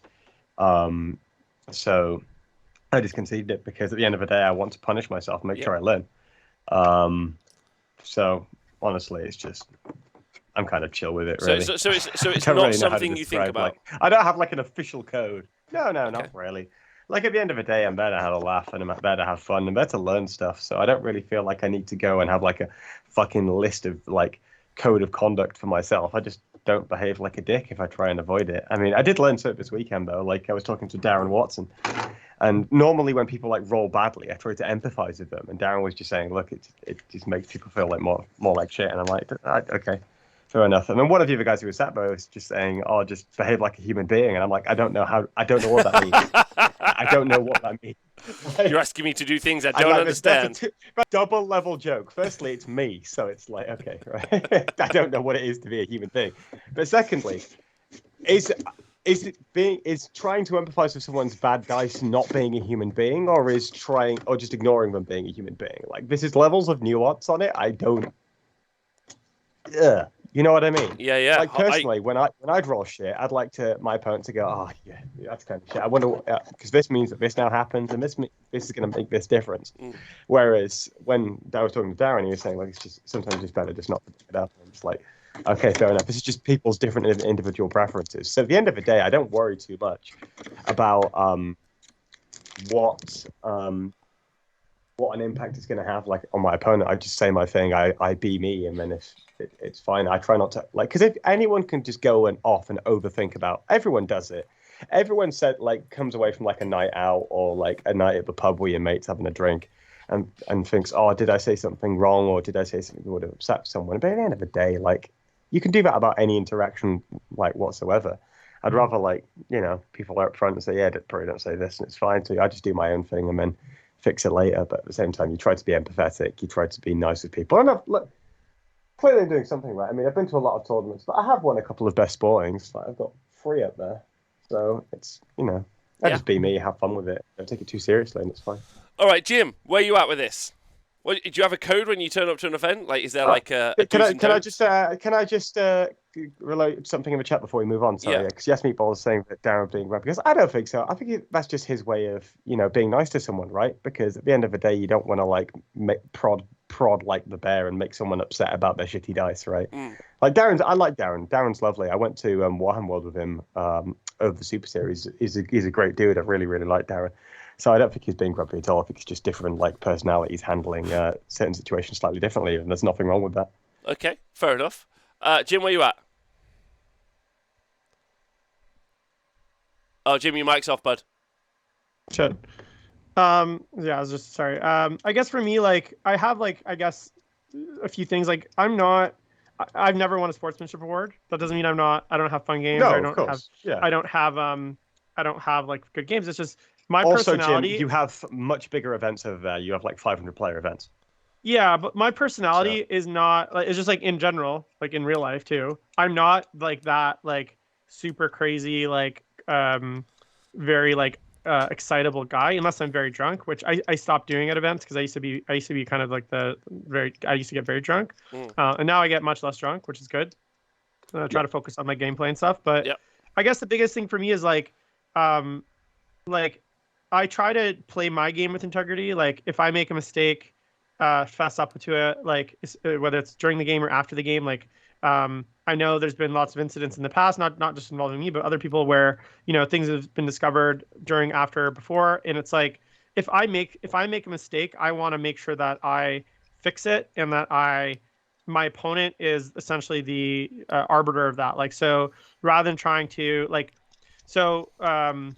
but at the end of the day, I also expect that from my opponents. So it's like if they make a mistake, I expect them to step up and also like act in that way. As far as like etiquette, I mean, I just try to talk through everything I'm doing as much as possible. Make sure that like I talk through my dice rolls, talk through like actions that I'm taking. Like so, and just come to that like that like there's all this like always conversation around intent. Intent has to be verbalized though. It's for me, it's like verbalized intent. So it's like it's not enough. Like so last night's a really good example. I was playing. I played a game, my league game, and he forgot to declare his +1 to hit for his tally man. Right now, this is his second game of 8th, 9th, and I was like, I knew like he only had 1 unit that I could go on, so I was like, yeah, go for it. Like we're already in the charge phase, and he's like, they get +1 hit from the tally man. I'm like, yeah, but like you never literally. I reminded him. Said, hey, you need to declare that in the command phase, but go ahead. And usually I'll give people that like I'll give them the gimme that once time, especially if they're new players. But for me also, like I don't usually like that because the best way I learn is from the sting of that. So I never ask. I never ask, right? So I never say, oh, could I have it? I'll say, oh, it's my bad, I forgot. If my opponent says, hey, don't worry about it, then that's fine. But I never try to put my opponent in a position where they have to feel like, and my opponent asked me, he's like, oh, like he kind of gave me that. And I was like, yeah, okay, go ahead. But like, I never like to put my opponent in that position where I've made a mistake and now they have to like be the make a decision on to whether or not they're going to allow me like a take back or like to fix that mistake. That for me is, if my opponent offers, and then ultimately if I'm in that position, it depends on the game and the opponent. Sometimes I'm more forgiving than others. Sometimes I'm more generous, especially if I'm like, it's a new player, I'm already winning the game, it's not gonna make much difference. If it's a tight tournament game, I might not necessarily opt for that because, especially if it's like a competitive tournament game, like we were playing a friendly league game, but now does that make me a bad person? I mean, maybe some people would think that, oh, you should play with intent, but like literally, if you don't say anything, how am I supposed to know intent? Like intent is just, it's such a loaded term. It's such a loaded term, and you can ultimately use intent to justify any mistake you make, right? I've got a story about this. I'd like to hear it. So for me, that's a big part, is like just making sure that like even if my opponent doesn't necessarily play that way, I hold myself to that standard. And then I just want to make sure that like my opponent has a good time. But it's not. It's ultimately not my job to make to make you laugh. Like I'm not there as an entertainment for you. I'm there to play the game and give you a challenge. And for me, that is what's fun. So people always ask me to like, you know, I'm very serious sometimes when I play. Sometimes I can be very quiet. Sometimes I can be very intense. And they're like, Jim, are you even having fun? I'm like, no, what's fun for me is that thinking. It's like it's the cerebral, it's the strategy. It's really trying to figure out things. That's actually really fun for me. I might not be screaming, laughing, you know, being goofy, but that doesn't mean I'm not having fun. So that is the fun for me. And it's ultimately, if my opponent's fun is from having, you know, a lot of banter, screaming, yelling, all sorts of exciting things happening, then that's not on me, right? Like, so a good example is sometimes I'd like to come back to this later. So yes, yeah. I'd love to, sometimes you play a game and like you've decided that the way you're going to win that game, I'm going to outplay my opponent is by playing cagey, right? I'm going to be really stingy with the game. I'm going to maybe win by 5 points, 2 points, especially in WTC kinds of games where it's like, you know, you're there to get a 10-10. You're not there to like give that opponent cool memories for they could go and tell their mates on their car ride. You're there to fucking play stingy game, get your 10 points, and get the fuck out of there. That for me is fun. The challenge of trying to figure that out. How am I going to do that? That's fun. I had one of those games literally this weekend. I had one of those games. Your opponent might be like, that's really lame and stupid, but like that's not my responsibility to give you a fun game. Like if our definition of fun is different, then that's not on me to like change how I play or the person I am just to provide entertainment for you. I'm not a monkey, right? Yeah. So that's the biggest thing to it, and sometimes that can cause, you know, like people maybe, especially people that don't understand that, and it's usually people that are maybe not as competitive, because I think if you're at a higher level competitive, you understand that. But sometimes, you know, when you're playing game 2, game 3, you get these opponents who maybe just won their first game, they're really excited, and they go into you, and you're playing like a really stingy, serious, like a technical game, and that's not fun for them, right? Because it's very like surgical. So that's the biggest thing, is just making sure that I don't people understand that about me, and I try to explain that. I'm like, hey, just if I'm not laughing or screaming or jumping around like an orc, don't think that I'm having a bad game. It's just the way I am. Yeah, no, I think that's a really good point. I was in a team format this weekend, and I played someone who I think on the matchup, my army list never beats his army list. So from the beginning, I'm playing a stingy.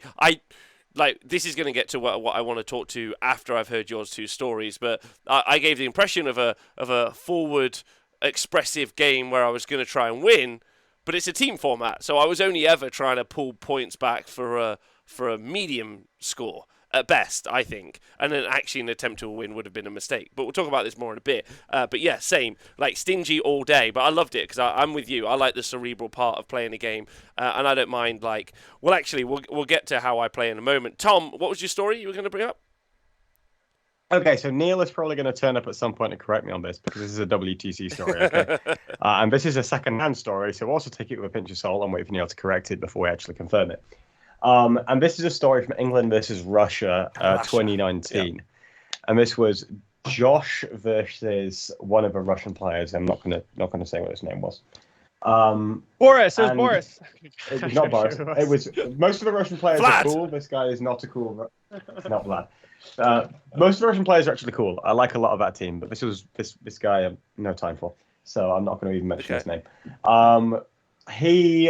Basically, Josh was playing in a way where he was playing to deep strike on this Russian player and just kill his shit. And when it came to dropping his units from deep strike, the Russian guy was like, "Oh, you can't deep strike there because I intended to screen you out." But he hadn't screened him out at all. He hadn't even made the effort to do it. And apparently, one of the refs came over and ruled that Josh couldn't deep strike there because the opponent had clearly intended to screen him out.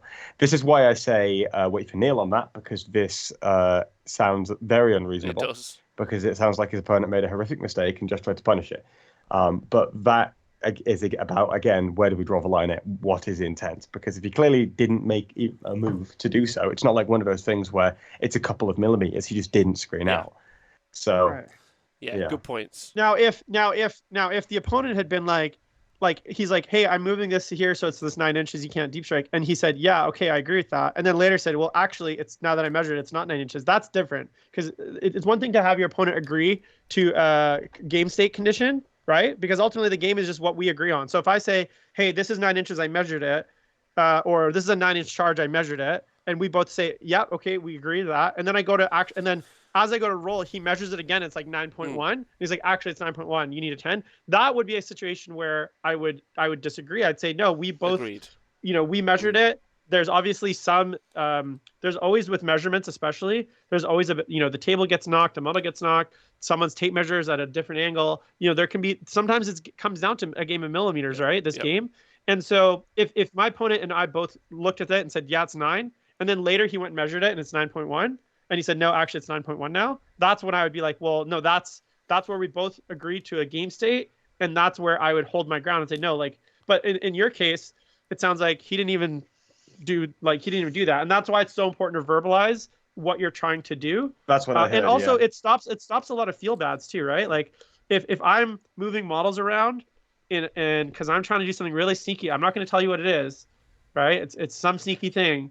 And then all of a sudden I do something and you're like, wait, how are you able to do that? And it's because, look, if you have to win games of 40K by doing these kind of gotchas, you're just not good at 40K. Like, yeah, true. You at any point you should know exactly what your opponent's doing, and the challenge is to how to counter it. It's not. Yeah, it's also about having the assertiveness to tell them to slow down and explain what they're doing, right? And sometimes you feel like a dick, but sometimes you have to do it. Like, I mean, I totally empathize with your position, Jim, with obviously, like, you play your way and no one's going to stop you. That's absolutely fine. But when I'm playing, I try to go out of my way a little bit to make sure they're having a fun game, even if I'm, But that's just me. You don't have to do it my way, of course, to each their own. Okay. That's just how I Well, like this to is do where it, this is where I'm going to get to. I think jump in with kind of the main thrust of what I wanted to get at, right? Yeah. Okay. So I haven't researched this well enough yet. So this is the first pitch, and maybe all three of us with Nick can return next week, and we can have a think of it over the week, right? Because I think this is an interesting one. Because with the ITC Code of Conduct, so you got two kind of warring. You have the Spark, which is the ITC Code of Conduct, and also the Games Workshop Code of Conduct for how you will play at events, right? What was one of the ones that they came up with? Was it being disrespectful of someone else's dice or not complaining? I think not complaining was one, right? Right. Yeah. Right, so this brings, and the ITC's got a bunch of code of conduct stuff as well. But one of the things that I want to talk about is gamesmanship. Now, gamesmanship, if you go and read the dictionary definition, is effectively. Wait, not complaining is in there. I think it might be in one of the two packs. Not complaining about your dice. Yeah, well, let's talk about this. That's part of the fun, you dicks. What are you saying? That's the reason I play. Yeah. Right. So the entire UK scene is fucked. If I know. ITC. Holy right. shit! Get that shit out of our country. Brexit means Brexit. Get it. Red Camelios. That's anti-British, honestly, and I agree. Well, this actually comes up to a couple of things I want to talk about because neither of those were in your stories with your intent, but both of you now, Jim, I've seen you play but not heard you play, and Tom, I've seen you play, right? And gamesmanship, the dictionary definition, I don't think is quite what I'm talking about. But what I want to talk about is style, and I want to talk about application of style. Now, I don't mean be aggressive or be defensive. Right. I mean about the communication. This is what I really want to talk about, and it goes between the difference of something like chess, where you will play chess in a tournament where you don't talk, yeah? You just move your models, there's no talking, and chess pieces, I guess they're models, right? Also, why don't they make cooler models? But that's a different conversation. Don't even paint them, dickheads. Don't even paint them, lazy shits.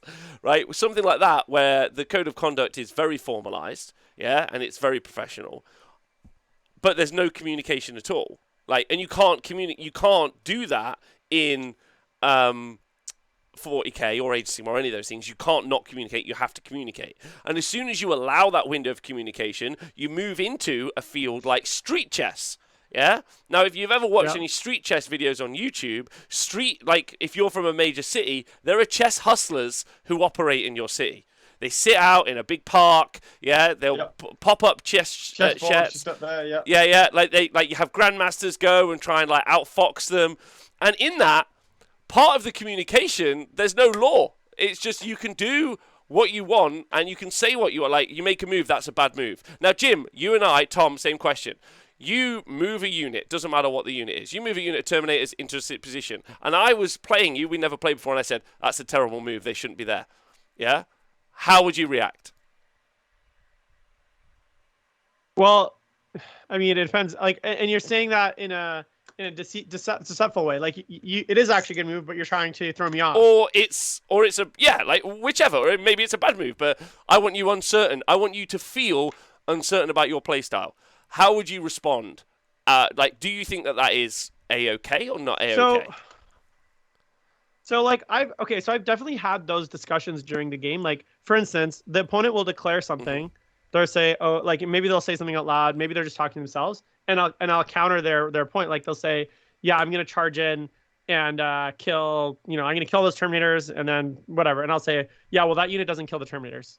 Like I might say, like there's no chance you kill the Terminators there. Like there might be conversations where their math might be off. Like they're doing a quick calculation on something in their head, and I have in the past, like, offered them alternatives or told them like, hey, that might not work because of X, Y, and Z. Like, and that might be because maybe they're missing a piece of information.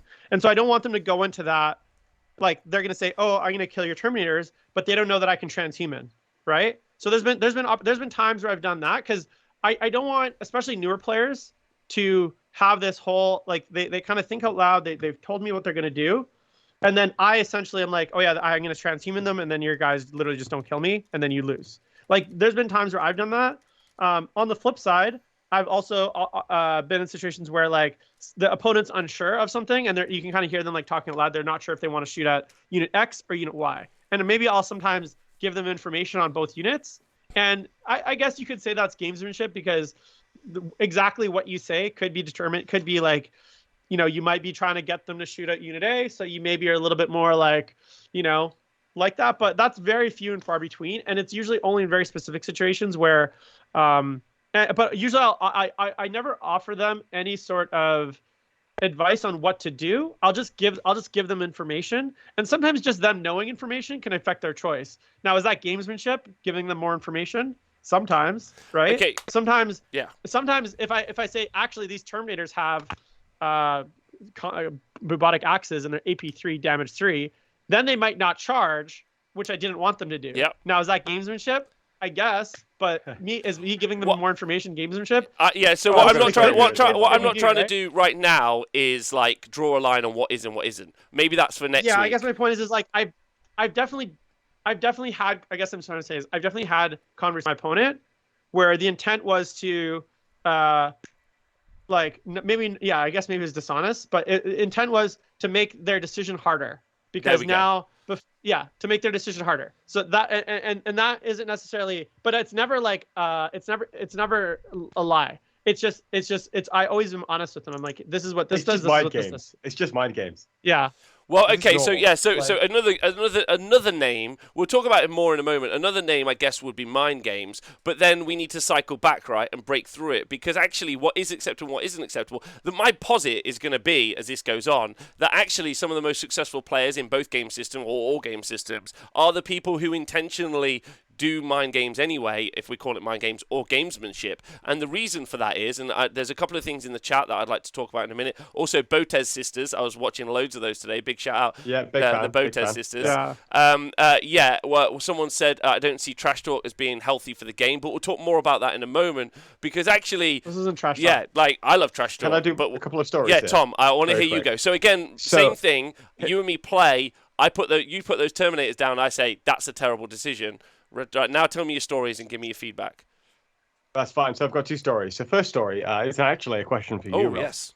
How was I last weekend? Was I a bit of a dickhead? Oh, so Was Tom I played at his very first abrasive? Age of Was there Sigmar. a No, problem? Tom played at his very first Age of Sigmar tournament this weekend. Hmm. But Tom was brilliant by reports of some very competent Age of Sigmar players. But Tom also played at a very high speed, which threw loads of them, which threw loads of them off. So much so that it was something that they fed back. They were like, Yes. Tom plays too fucking fast. I can't handle it. Did I get inside James? 100%.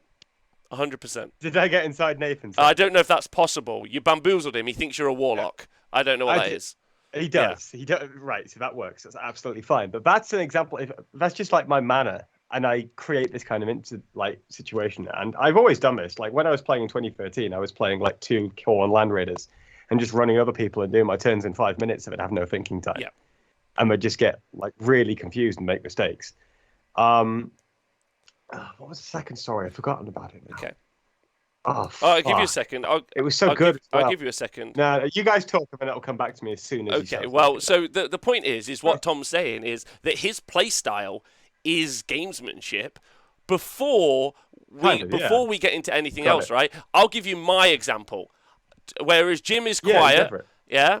Now, if I'm super serious and into a game, maybe I'm quiet.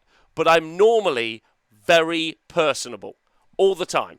Yeah? I'm very confident. Every time something happens, I wanted that to happen. Someone gives me the first turn, I wanted that. They're like, you have the first turn. I'm like, great, exactly what I wanted. Yeah? Like, they win the first turn. I'm like, great, I wanted you to have the first turn. Now, I'm 100% in that situation being deceitful. Right? Of course I am. Like, there's no way I couldn't be, which is why my comparison to 40k or Age of Sigmar being more like street chess than it is real chess is because by nature we communicate, right? By nature, like, of the game, we communicate. And our play styles and the play styles of the people who I think do well naturally move in a way that they're being like counter-communicative while being communicative. Yeah, just like you said, Jim. Yeah, you're like you put the unit there like, oh, you probably won't kill them, or like you giving them more info so they overthink stuff. Yes, right. Yeah. Like now that isn't, in my opinion, cheating, but it is gamesmanship, and I do think that there's a point beyond that where maybe it is rude. Yeah. But, like, for instance, someone rolls a bunch of dice. Here's another situation for you, Jim. Someone rolls a bunch of dice, and this has happened to me loads, and I've also done it to my friends when we play. Someone rolls a bunch of dice, like, oh, you've rolled really badly there. Yeah? Like, that's happened. There's no way that hasn't happened to you, right? That's happened in a tournament. Someone said that to your face. You've rolled a bunch of dice, and someone said, oh, you've rolled badly there, right? Definitely. And there's no way that doesn't have a psychological impact. That's a big hit. Has it happened to you, Jim? So definitely, like, if you actually want to watch what a masterclass in gamesmanship looks like, go watch my BAO 2019 finals game against Jeff Robinson. Because if you want to do a masterclass, go and watch. So Jeff Robinson, and may rest in peace. He is a huge personality, and if you watch the way that I've played most of my games, I'm very quiet, I'm very in my head, I'm very introspective. He is a bull in a china shop. So he's physically, he's like imposing. And literally, he would come up to me and stand maybe a foot away from me, like this big guy, probably over 200 pounds, just could and he would make jokes. He's making comments, sometimes to me, sometimes to just the people watching. But it was enough that it was like constantly, I'm constantly hearing his commentary, and it definitely threw me off, because then there was a point where the game, I think, was in the balance where and I literally dropped the model because he was making me so nervous. Like, I'm not a nervous player, but there's literally a point where I was like trying to place a model very carefully, and my hand was shaking so much I dropped it, and then there's like a whole blow up from that, because people thought I was trying to like drop models. Like, I was what's that game, Jacks, where you drop the bouncy ball, and people thought I was trying to play that with my models in order to like get extra inches. Is ridiculous. But he was like incredibly intimidating, and I had never played someone like that with that level of gamesmanship at the table. And that's why I do think there's a big difference between things like TTS and in real life, because there's a physicality to the game, and especially when you're standing across from someone, especially like when I'm 5'11", but I think I'm fairly like small guy, but there's some people that are, I don't know, Tom's like 30 feet tall, but there's some players that are like just physically imposing, And that physicality can actually be a big part of the game, especially if you're feeling intimidated. Just even the manner with which you talk, right, can cause a lot. So so I definitely recommend checking out that game. And there was a point in that game where it was a 9-game tournament. I think this was game 9. I was the only one that went 8-0. He'd actually lost a game, but it was enough that it threw me off that I made mistakes, right? Yes. And now whether that was that gamesmanship, I was tired, and then he ended up, as the game started to turn, I wasn't able to kind of get back in my headspace to make smart decisions. It was kind of like it kind of got away from me there, and then I started being in this kind of mentality of like, I've lost this game, even though I hadn't lost the game. And so, that was definitely a time where I've been the victim of that. And, I have nothing. Here's the thing. I don't hold that against Jeff because at all, because I think that's a part of the game. And the biggest thing that I learned from there is that I need to be mentally stronger. Just like in any other sport, you have a big part of any sport isn't just your technical ability, it's your mental ability. It's your ability to perform at a high level. And sometimes that means like being able to focus under pressure when there's people making jokes, when there's a crowd, when there's a stream, when there's judges, when there's whatever. Yeah. That's a big part of being a high level competitor. And what I learned from that game the most was I need to be better at that, and I need to work on my ability to mentally focus in high pressure situations, which is something that I really hadn't experienced to that level until that game, right? Because mostly I've been playing like smaller events or whatever. But hey, Jim, so happy to have you on to talk about this, because that's an excellent point. Because like, what's interesting is your takeaway. Your takeaway from that situation wasn't that you thought you were being, because Asa Busbellum is saying in the chat, I think the line between intimidating your opponent and bullying could be easy to cross, but you didn't feel like that was the situation at all. Like, because like you felt like it was something you needed to learn from. You needed to grow and adapt as a competitive player, because I'll tell you what, like, there's that version where someone's very close to you, like making you feel like not confident. My version is the opposite. I try to put you as at ease as possible, right? That's my play style. I want you to be comfortable. I want you to be happy. We're having a laugh. Yeah, we're just having some fun. Things are good. Yeah, everything's going really well for both of us. Yeah, and that's great as long as you're doing what I want you to do on the tabletop. Yeah, like, I want you to be happy that you're putting your stuff where I want it to be, right? That's my playstyle. So the opposite, that's right, Crypt Shadow, I'm a scam artist. That's 100% the fact. That's how I play Warhammer. I describe myself, and I haven't talked about this loads on the show, but I describe myself as a confidence gamer. Darren is very much the same. So he's an Age of Sigmar player, whereas Tom is a very aggro player. Yeah, he does it with confidence, and he does it with joviality. Like, he'll laugh a lot at the tabletop. He'll be fun. He'll be upbeat. Anything you say, but like, that's not a problem. Don't worry about it. That's fine. Directly in their face as well, though. Like, I reckon the more I hear about Jeff, the more I wish we'd played at London GT 2018. I thought that would have banged. That game would have been so fucking great. You wouldn't even put the fucking cameras on the table. You've just had it out of us.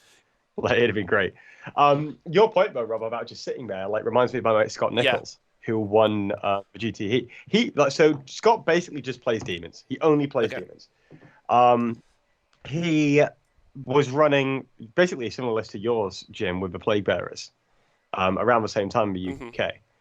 But he's like a bigger guy as well, you know. Like, he's like does a lot of like gym work and what have you, and he just stands there. He doesn't do anything. He just stands there. What? No, and doesn't every talk. game, people just make mistakes into him. No, he talks, but he's not like.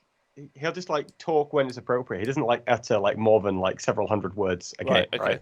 He'll just stand there. I mean, he'll just say like the minimum number of words that he needs to. He'll just stand there, just like. And it's not like his army is particularly complicated, but every single game, I swear to God, it's like a superpower. His opponent just blunders into him and he wins. He doesn't do anything. Yep. He doesn't say anything. He just stands there. And the other person feels uncomfortable. No, I don't think they make me feel uncomfortable. They just always make mistakes. I don't know what it is.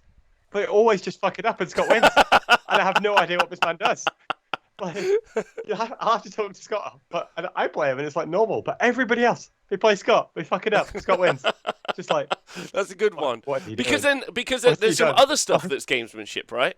Like, for instance, you're a famous YouTuber, yeah? right? Or you're perceived to be good because you're the number one in X rankings, or you're the member of this team, or whatever the situation, right? Those things. And some people will announce that when they get to the table. Hello, have you heard of me? Yeah, that's an initial I'm going to plant the flag. Very yeah, cringe. it is cringe, but it's also. I mean, I feel it's also effective. It's also effective. All personality is gamesmanship, because you're always going to put your opponent on some kind of footing with where they stand, right? Go on, anything could technically be gamesmanship. Go on, so I've had very real experiences with that, and actually, what it does, I used to have people would come up to me, and even sometimes people on TTS. I think a few people are like, oh, like we're playing Jim Vesal. I'm like, guys, I had literally played 3 games in 9th edition. Settle the fuck down. I'm not gonna Why are you worried? I'm not gonna Warhammer. But there was a time in when I actually was teaching Warhammer, when people would come up to the table and they'd say, oh shit, I'm playing Jim Vesal, and I would try to usually be like, no, I'm just like a normal person. Don't. Wait, but what it does then, what it would do is, when I would say something like, are you sure you want to charge? That carried so much more weight than if a random dude said that. Like, they're like, oh shit, Jim Vesal just said, should I charge? Now I'm fucked. Like, what am I like that? And that was actually a real thing that I experienced, where people would literally, I would say something, and it wasn't necessarily malicious. It was just more like sometimes an observation. Sometimes it was like totally benign. I'd make a comment, but because I was saying it and they were like intimidated by the fact that, okay, I was good in the ITC, or I'd won an event or whatever, they were like, oh shit, like, all of a sudden their whole plan has been thrown into disarray because I've thrown a bomb into their planning. Now, was that gamesmanship? Yeah. I mean, sure, but going back to my point about Jeff is like, if we're gonna play, and I specifically mean competitively, if you're playing like Pretzel's Warhammer, don't go and try to like mind fuck your opponent so he's having a panic attack. But if I'm playing a competitive game, just like Hermanisa, I played Hermanisa and he did the same thing. And I'm pretty sure he beat me. So I told him not to do that, by the way. I told him not to do that. Yeah. But the thing is like, I look at any sport and competitive 40K as a sport in a sense, like an esport. It's not just about your gameplay. There's many aspects to it. The mental toughness, and you hear about this in sports, like people playing in championship games, people playing in all sorts of difficult, high pressure situations. Mental toughness is a big part of competing at a high level, and so I firmly believe that if you want to be a good competitor, you gotta be able to be mentally tough, and that means so that when someone tries to gamesmanship you can brush it off. And that is, and to say that because you're not mentally tough, you're actually the best player. No, the best player is the best player. He's also the best mentally tough player, right? So that's a big part of it. Every game, and that's and then you have but then you have comparisons in all sports, right? Because tournament Warhammer, which is all we're talking about right now, tournament Warhammer is the same as any sport, right? You're not mentally tough enough to play football. You're not mentally tough enough to to play chess. There's people who've had breakdowns. I watched a video today of a very competent chess player crying at the table. I can't remember who he was playing. Have you seen that video of that kid where they bring out that guy on that game show? The Grandmaster! That's it. I mean, like, that's how we all feel when we get the AdMech pick. Like, in the... right? But here comes 2015 Josh Roberts. Ah, God. Everybody run. Right. Okay, so... I had a couple of things over it. I just quickly wanted to touch on. Hold on. I just wanted to say that the difference between the two systems, like to be competitively mentally tough versus like mentally tough in life, is part of the process. And the reason maybe we could go into it in more detail next week, go away with some stories, go for some ideas, is because what's acceptable, this ITC kind of and this other code of conduct really misses on all of the tricks of the trade that exist to put pressure on your opponent. Anyway, a good example was I was playing a tournament this weekend. My friend Darren, we're very, very good friends. We're super close. He puts a model in the middle of the board, and he's like, "Oh, you're going to shoot him, aren't you?" Like, it's a throwaway statement. He's just being kind. What he really means is, I desperately want you to try and shoot him and bring that unit out, because if you bring them out, I'm going to fuck them. It's what he's really trying to say to me, and he can't turn that off. He can't turn... Do I feel slighted? No. Because I just said to him, stop fucking telling me that I'm going to shoot that guy, because I'm never going to shoot that guy, because I'm not that dumb. And he was like, right, okay. He's like, and I can't turn it off. And I'm like, you shouldn't turn it off. I love that he was trying to do that to me, and I love that I didn't fall for it. I think that that's the quintessential. Yeah, it's part I of the think that's a game. quintessential part of the game, which is why the kind of like takeaway statement that I'm going to make maybe at the end of this and discuss with you guys and maybe come back to it next week is I actually think things like code of conduct and other stuff, while I think necessary to stop cheating, I think that we don't necessarily engage enough in the smack talk bullshittery which could be available to us as wargamers, or it exists loads and we don't actually discuss it happening as much. You don't notice it, right? Yeah. So anyway, Tom, what was your story? Well, I can have a test now. Well, firstly, the first example was in the LGT in 2019. I just played Nick in the Invitational. Before we played that, we'd already had the draw for the Open that was going to happen the next day, right? And my opponent, just thought I was some random dude, and then he fought back. The opponent in the Open thought I was just some random dude, which is fine, normal. I expect that's okay. And then he turned on the Invitational to watch on the way down. And of course, the stream game was me versus Nick in that really close Knights versus Gene Stealer cult game. And that immediately got in his head because he'd seen me playing in the Invitational. And he actually said at the table that that's what had happened, midway through the game. A second thing I wanted to bring up, because it kind of demonstrates the whole do mind games happen, we know the notice thing is, and also it demonstrates the point about Scott's play that I wanted to mention. The best example of Scott's play that I've seen on stream and why people just make ridiculous weird mistakes into him was actually not from one of Scott's games. It was from Jim Vesal versus Eric Marcoux at the Capital City Bloodbath Game 5. And exactly where Eric just takes his fucking army and runs it face first into Jim turn 2 for literally no reason. As soon as he did that, I was like, I was watching and I was like, because I just played this game, this exact matchup at LGT and won it with Knights, okay? I played this exact matchup. I'm like, right, you just clear the screen, you charge in, if you can kill the demon prince, you win the game, fine. And he just turned 2 before he's even cleared the screen. He just runs in. He decided. Doesn't matter what the situation is. He decided that he'd lost. He decided that he'd already lost. And I'm just like, which is counter gamesmanship, right? I was even shocked that he did that. I was like, I didn't say anything, but I was even shocked that he did that. Exactly, you didn't say anything. He just fucked it up. But that's counter gamesmanship, right? Now, someone's pointed in the chat, Arcus Busbellum again. I think if you have gamesmanship, you need refereeing. What I'm saying is, gamesmanship already exists. Yeah. What I'm saying is that the code of conduct, and I don't think even some of it is insidious. I think some of it might be insidious, yeah? But I don't think some of it is. And it's one of those key things that we don't talk about enough when we talk about playing 40k or playing Age of Sigmar or any of those other things. And also some of the stuff, I'm a loud, gregarious character. So I act loud and gregarious when I play Warhammer because it benefits me. I feel more comfortable. Yeah, and also I find it disengages my opponent, which I think is quite useful for me on the tabletop, right? That's good. But normally they feel like they're having a great time. They're like, look at this guy. He's laughing, he's smiling, we're having fun. But I'm like, that's my way of playing Warhammer, right? That I want you to feel too comfortable. And so I think gamesmanship already exists, is my point. Yeah. Yeah, and finding your style. He's drawing the line at what game is. Right? But then my question is can you take it further? And I don't mean cheating. What I mean is, can you do things like they put their Terminator brick down and you're like, that's a bad decision? Or they roll their dice and that's terrible. What if someone said your dice rolls were terrible all game? Would you feel that would be too much? Jim, have you ever played Sean Naden? No, but I've seen him play. Have you? I heard a story from him at the WTC when he played Mike Porter. And Mike Porter finished his turn, right? And at the end of the turn, Jim apparently Sean looked up at Mike and said directly into his face, "I thought you were supposed to be wow." Good." And then wow.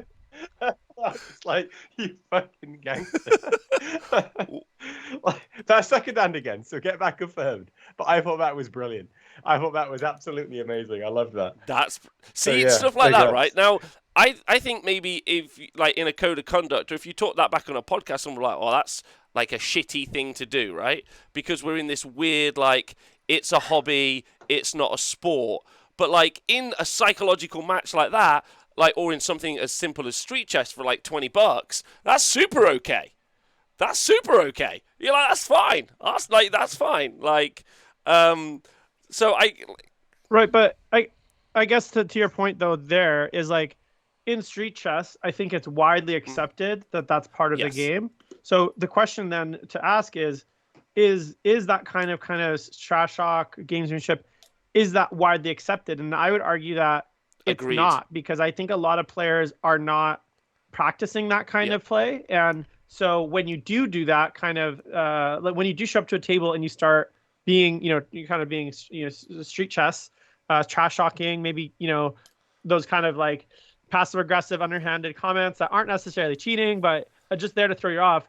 I think a lot of people, especially given the like, I think the street chess community as a whole, they're in agreement that that's the way you play the game, right? A big which part is of it very is trash different talk. to competitive I'd say chess. that Like in a tournament, you don't do that. It's Right. completely not okay. Right, but I would argue that the 40K competitive community would not agree universally that that's part of the game. I'd say a lot of people would think that that's awful and that you shouldn't do it, and some people might think it's part of the game. And whether it is or not, I think that's a question that needs to be asked, and that's maybe where things like the code of conduct can come in and say universally, like, this is part of the game or this is not part of the game. Yeah. So. Thanks, Kirioth, for resubscribing, by the way. Yeah. Well, but then if they're going to approach, let's say, trash talk, yeah, but that doesn't stop overconfidence talk, right? That doesn't stop you in that situation where you're like, oh, by the way, those have got AP3 on them, yeah? Don't forget they're on a 2-up save and they're -1 damage. And you're like, okay. Because that's not, like, that's just being informative, right? That's just communicating. And so in that situation, I think it's fascinating. Having played a weekend of Warhammer, my mind is afire with playing someone person to person again. And how much that's one of my most exciting things to do, is be with someone and it's a battle of wits. Of course, it's your tactical application on the tabletop. That's quintessentially important. And then, of course, it goes back to your list writing, all crucial. But gamesmanship, the way you play, I think if you actually studied the people who do really well consistently, I think you'd notice some consistent themes. And I play a guy called Tony in Age Sigmar quite a lot. He gives me nothing. He doesn't ever fucking smile. He doesn't crack a joke. Like, he's just like quiet as fuck for 3 hours. And it creeps me the shit out. I hate it. Yeah, like I'm like, and yet you play like, yeah, like I need to get in there. I need to get in his head. Like, I need to crack in, and he gives me nothing, and I hate it. I don't like it at all. It's a horrible way to play. And then I start feeling, but like, what's he doing that's wrong there? Like, he's doing nothing wrong. What's he doing in that setup that's bad? He's doing nothing, and he's making me feel uncomfortable, right? So isn't that fascinating that the way, like with Jeff, for instance, he was just a big guy who was confident near you. Like, that's all he did. Yeah. Like, well, that's not all he did. Go watch the video. Why do you actually just YouTube. Why do you think him and Alex had a fight? okay, all right, fair. Yeah. All right, go watch it. You can YouTube the game, and actually it's funny because the chat, it's funny. I always say the chat always thinks the game is crazier or there's things happening on the table that aren't. And like, even in my gaming against John Lennon, who is like in semis, people thought I was like moving the clock around the table so that when he went to switch time, it was in a different spot. Like, and I was like literally just that would have been great, by the way. Yeah. So like every time you go to hit it, it's like whack-a-mole. It's like somewhere else. And that's not at all what's happening. But people saw me move the clock a few times because it was in the way. And people were like, oh, Jim's moving the clock to like help make John like burn 3 seconds extra every time he has to go hit the clock. Right? Amazing. That's not happening.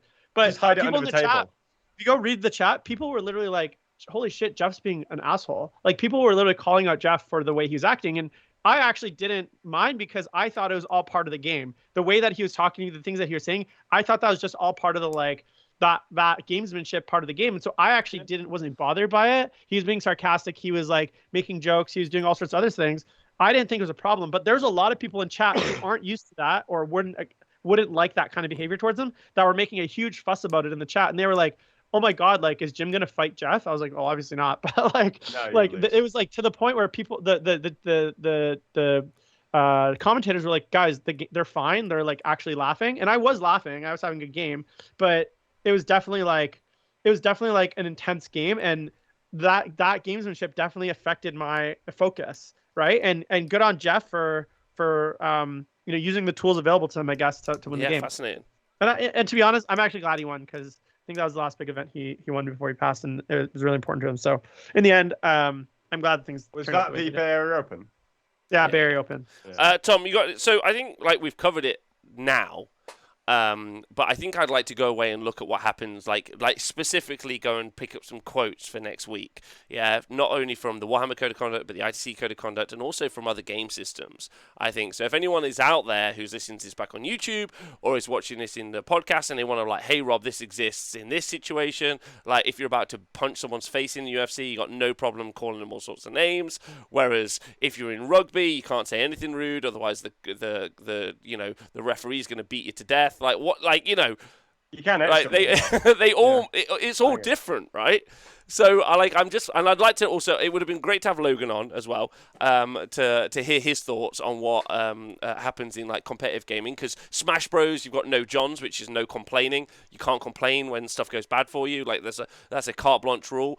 Like there's all sorts of really interesting stuff. So and I think Gorka Morka was saying in the chat earlier, when he plays Magic, for instance, he's always quipping and telling jokes and doing sort of things. So I'd love to see what happens in the Magic community as well, because the Magic community is probably as close to us as maybe it's possible to get. But I think chess is similar. Poker's similar as well.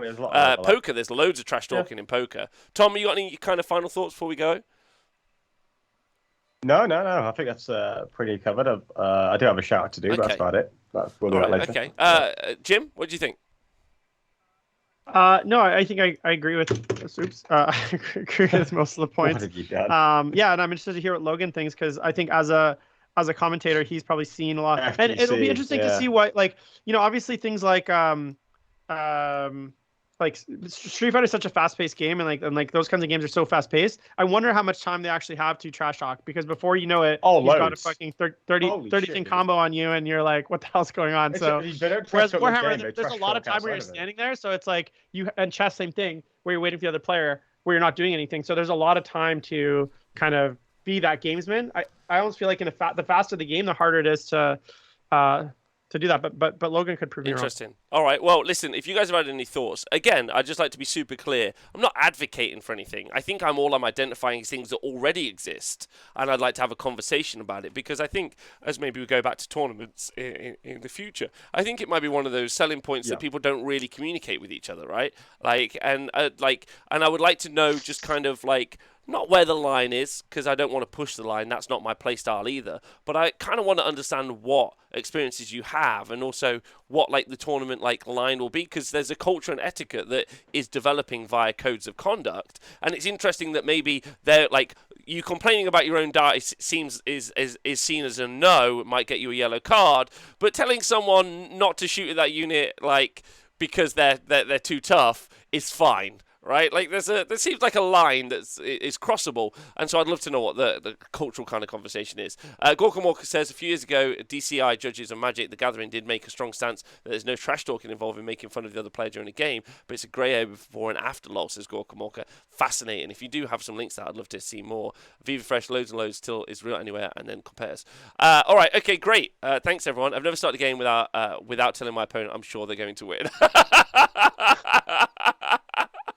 Not once in my life, says Tanner Herbert.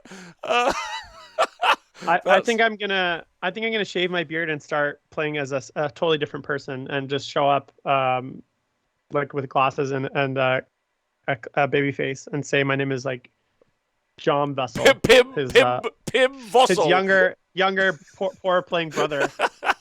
And just trick people like that. Maybe I'll get those glasses with the mustache and the big nose. Nice, that works. Yeah. All right. Well, Tom, who's your shout out for? Oh, just wanted to shout out Nikos, happy birthday, and what have you. That was all. Happy birthday, Nick. Yes. I want to shout out Jim. Jim's got his own YouTube channel and podcast called Duplicity Paints. So if you want to go and listen to him talk about loads of different stuff with great guests. So shout out Rob. My last name is spelled with one S, not two, but that's okay. So I'd like to shout out the real Jim Vesal, who's not on this cast. Oh, don't! Oh no, I'm so sorry. I don't want to say anything. You should have said it earlier. See, but my gamesmanship is trying to make you just change your name, basically. Yeah, he's throwing me off. He doesn't even know my name. Jim Jesselfinger. Anyway, all right. Well, listen, it's lovely having you on, Jim. Thanks very much. Hey, man. We'll be live again tomorrow, obviously, for Stream Street. I'll be talking Skaven with Smorgan. And then we'll be live on Saturday where we'll be doing the react to whatever the news is. So it's going to be super good. And thanks to everyone for hanging out on the Twitch chat, listening to the podcast, stay hydrated. And, of course, watching back on YouTube. Thanks very much. Thanks to Tom and Jim. And we'll see you guys soon.